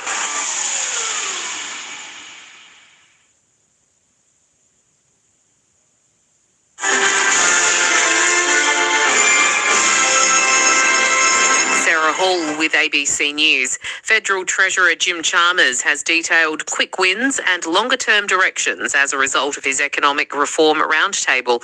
More from Sean Tarrant-Goodwin. Treasurer Jim Chalmers says his government will accelerate plans to simplify the National Building and Construction Code and speed up reforms to the lengthy environmental approvals process. He says he'll also take a proposal to state and territory governments to charge electric vehicle owners for using the roads. In terms of tax, the Treasurer says he's settled on 3 areas for reform: improving intergenerational equity, incentivising business investment, and simplifying the system. I think our tax system is imperfect, and one of its most troubling imperfections is best seen through an intergenerational lens. He says Cabinet will ultimately have the final say on major policy changes. Child and adolescent mental health experts are encouraging parents to start preparing their children for the upcoming social media ban. From the 10th of December, platforms like Snapchat, TikTok and Instagram will be off limits for children under the age of 16. It's hoped the ban can protect the mental well-being of children and teens, as well as prevent cyberbullying and exposure to harmful content. Psychiatrist Dr. Daniel Yu from the Children's Hospital at Westmead says talking about the ban plan before it happens is one way to ease them in. I think it's important to hear their perspectives on it. Social media will have a big part to play in their life, and it's important to acknowledge that, to hear what they have to say. We know teenagers, who are the main users of social media, really value autonomy and control and being able to have a say. Some Australian businesses have decided to stop shipping into the US ahead of new tariffs, which will come into effect next week. Parcels of goods from Australia worth less than $1,200 will no longer be exempt from taxes upon arrival to the US from August 29. Australia Post has also temporarily suspended transit shipping to the US, meaning goods from other countries can't be shipped to America via Australia. Co-founder of the Australian maternity wear brand Aparo Label, Smith, says it's a difficult time for business. It's tough to make a decision such as stopping to make sales in that particular market, especially when it represents a third of your overall revenue. But in the end, I don't think it's worth the risk of just saying we're going to ship things and hope this is going to work and whatever. I think that reputational damage would outweigh the lack of revenue. People in the city of Khan Yunis in the southern Gaza Strip have woken to a large blast following an airstrike as Israel's military announced the first steps of an operation to take over Gaza City. Israel is pressing ahead with plans to expand military operations in Gaza's biggest urban centre, despite international criticism of an operation likely to force the displacement of many more people. Officials there say large numbers of Palestinians are fleeing Gaza City, where more than 1 million people are living. Yusra Abu Sharek from the International Network for Aid Relief and Assistance says agencies are not prepared for more people on the move. After 4 months of blockade, health and food supplies have been depleted from the market and from the warehouse of the humanitarian organizations. So there are no also ships or items available at all. Russia's foreign minister says while Russian President Vladimir Putin has repeatedly said he is ready to meet Ukrainian President Volodymyr Zelensky, there are some issues that need to be resolved first. Mr. Putin has questioned the legitimacy of Mr. Zelensky due to the postponement of elections in Ukraine due to the war. Sergei Lavrov says the legitimacy issue would have to be resolved before Moscow could sign any document with Kyiv. The Adelaide Football Club says it won't be appealing a decision by the AFL to hand Isaac Rankin a 4-match ban for using a highly offensive homophobic slur during last weekend's game against Collingwood. The AFL says stamping out vilification is incredibly important, but noted the 25-year-old Crows star had apologised to the Magpies player and expressed remorse. Adelaide CEO Tim Silvers says it's disappointing the situation has played out in the public forum, but says the club wants to move on. We had to deal with it. We went through due process. We reached an outcome which we think is satisfactory for all parties. I think we're all losers in some way here, and we accept the penalty and we won't be appealing. As a footy club, we want to move on. And Brisbane Broncos NRLW skipper and halfback Ali Brigginshaw will retire at the end of the 2026 season. For more news at any time, you can download the ABC Listen app. ABC Reading Eggs can help kids learn to read with just 15 minutes a day of fun lessons, games and rewards. Start your free 30-day trial and find out more at readingeggs.com.au/ABC. ABC Sport Digital Radio, your home of AFL. Our first thought today is Rugby League brothers, as you know, and growing up a fanatical Bulldogs fan, I did have two choices, but my first thought went to the Mortimers, Steve, Chris and Peter. A fourth brother, Glenn, played some first grade at Cronulla, coming through the ranks at Canterbury. But it is incredible to look at that Canterbury Bankstown team of the early 1980s, where you had Gary Hughes at 5'8", Mark Hughes at lock and Graham Hughes in the second row. Chris and Peter Mortimer in the centres, with Steve Mortimer in the number 7. It may not have been Huey, Dewey and Louie, but Chris did have the nickname Louie, Steve known as Turvey and Peter known as Parrot. Peter Mortimer debuted for the Bulldogs in 1977. He went on to play 190 games for the club, scoring 78 tries. He spent a season as well in the UK with Hull KR. He represented New South Wales in 1979 and was unlucky not to play Origin like two of his brothers. He scored a try in the 1979 grand final loss to the Dragons and was their only try scorer in the 1985 grand final win over St. George, playing as a winger, and was very close to selection on the 1982 Kangaroo Tour.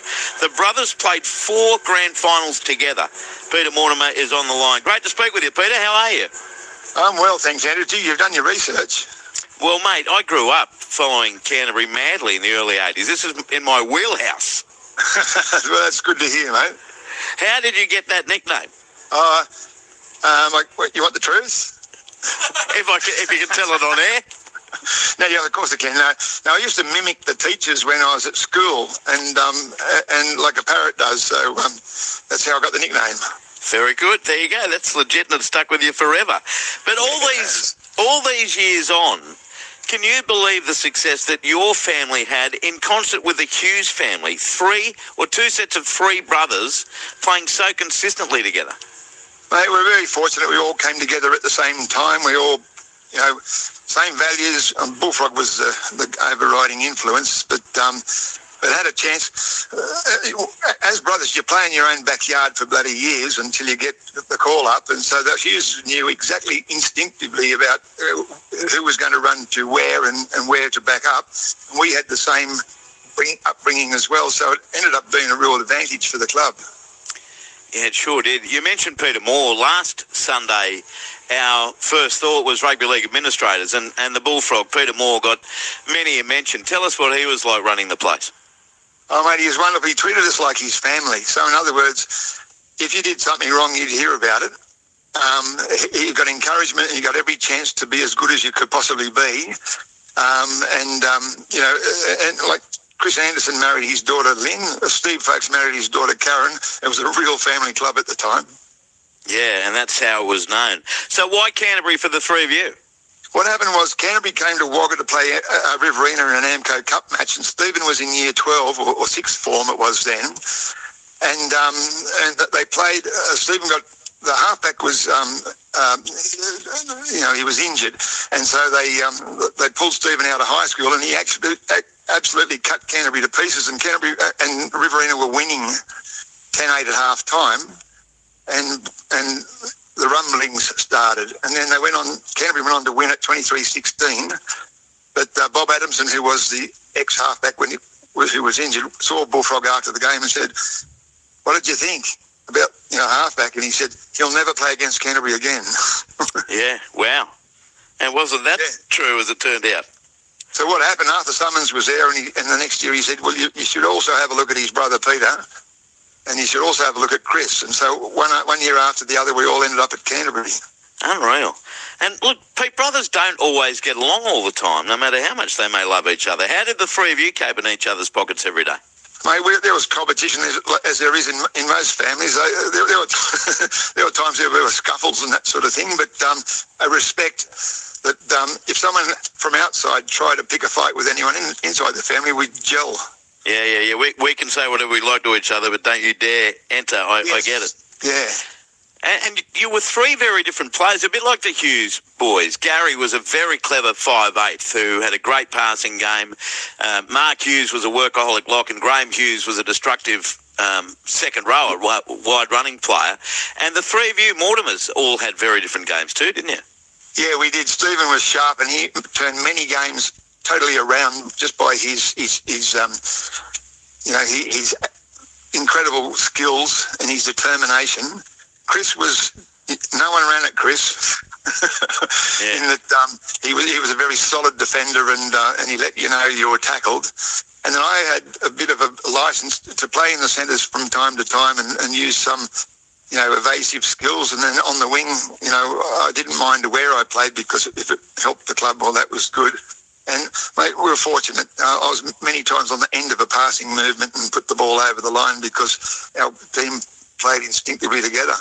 And especially those first few years. I mean, you were dubbed the entertainers, and rightly so, particularly in 1980 when you won the comp. You made the grand final, correct me if I'm wrong, that was from 5th position, being a top 5 back then against St. George. Was it a fraction too early for you guys in 79? You know what?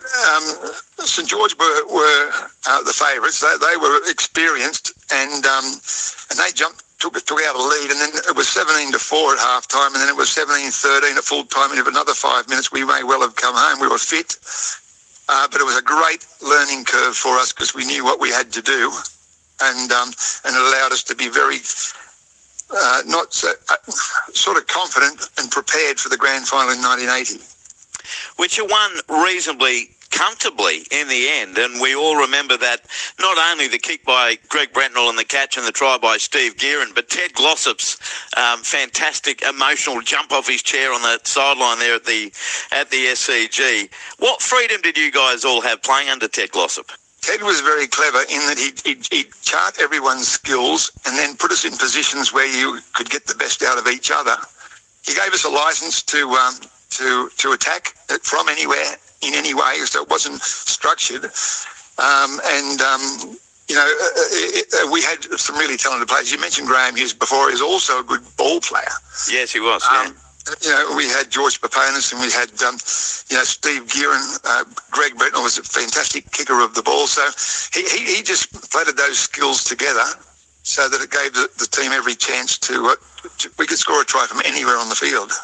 I love Bubba. Steve Gearin was one of my favourites back in that era, even though he went on to play for other clubs. But fantastic winger, great goal kicker, always had this smiling, happy demeanour. But there were a few Gearins at the club at that time too, weren't there?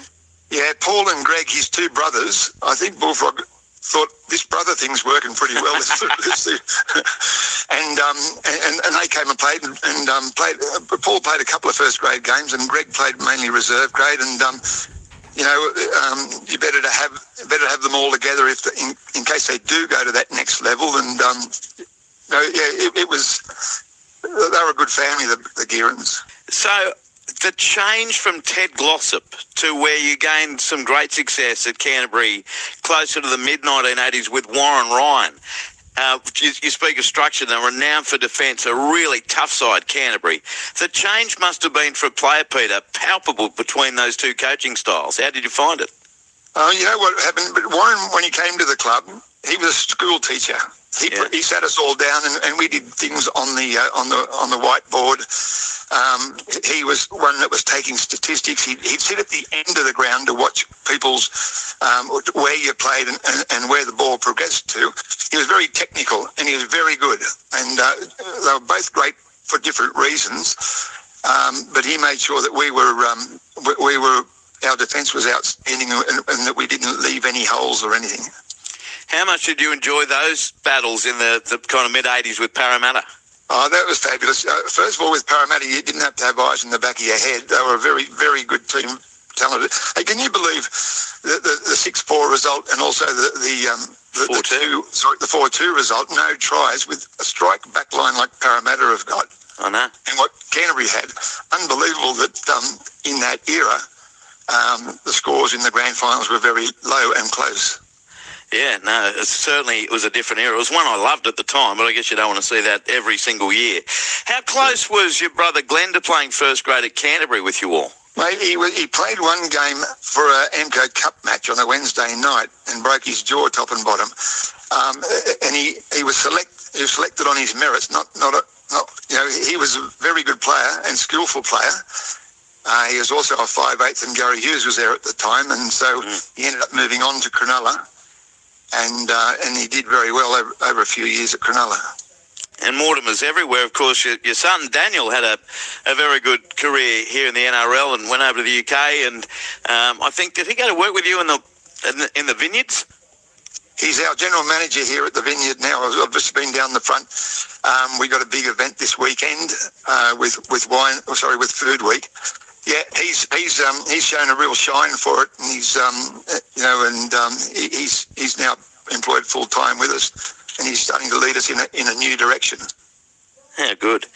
And so, if I was to say to you, Peter, for your first thought when you hear the term Rugby League Brothers, what would be the first family name that comes into your head?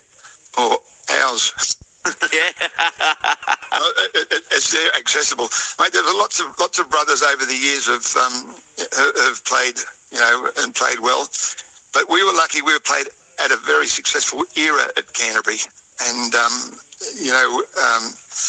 we're blessed by that. But it was more like we were 17 brothers, not 3 brothers. When Canterbury in the late 70s and early 80s, it's like Penrith are at the moment. They just love playing together. You can see them all jumping over each other and getting excited, but understanding each other intimately.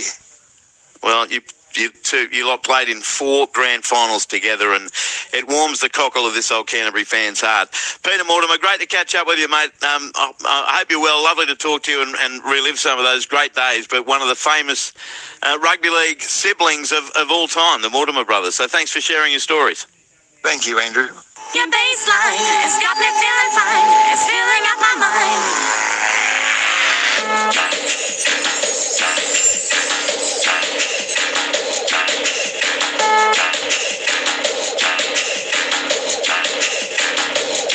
I got 2 pale hands up against the window pane. I'm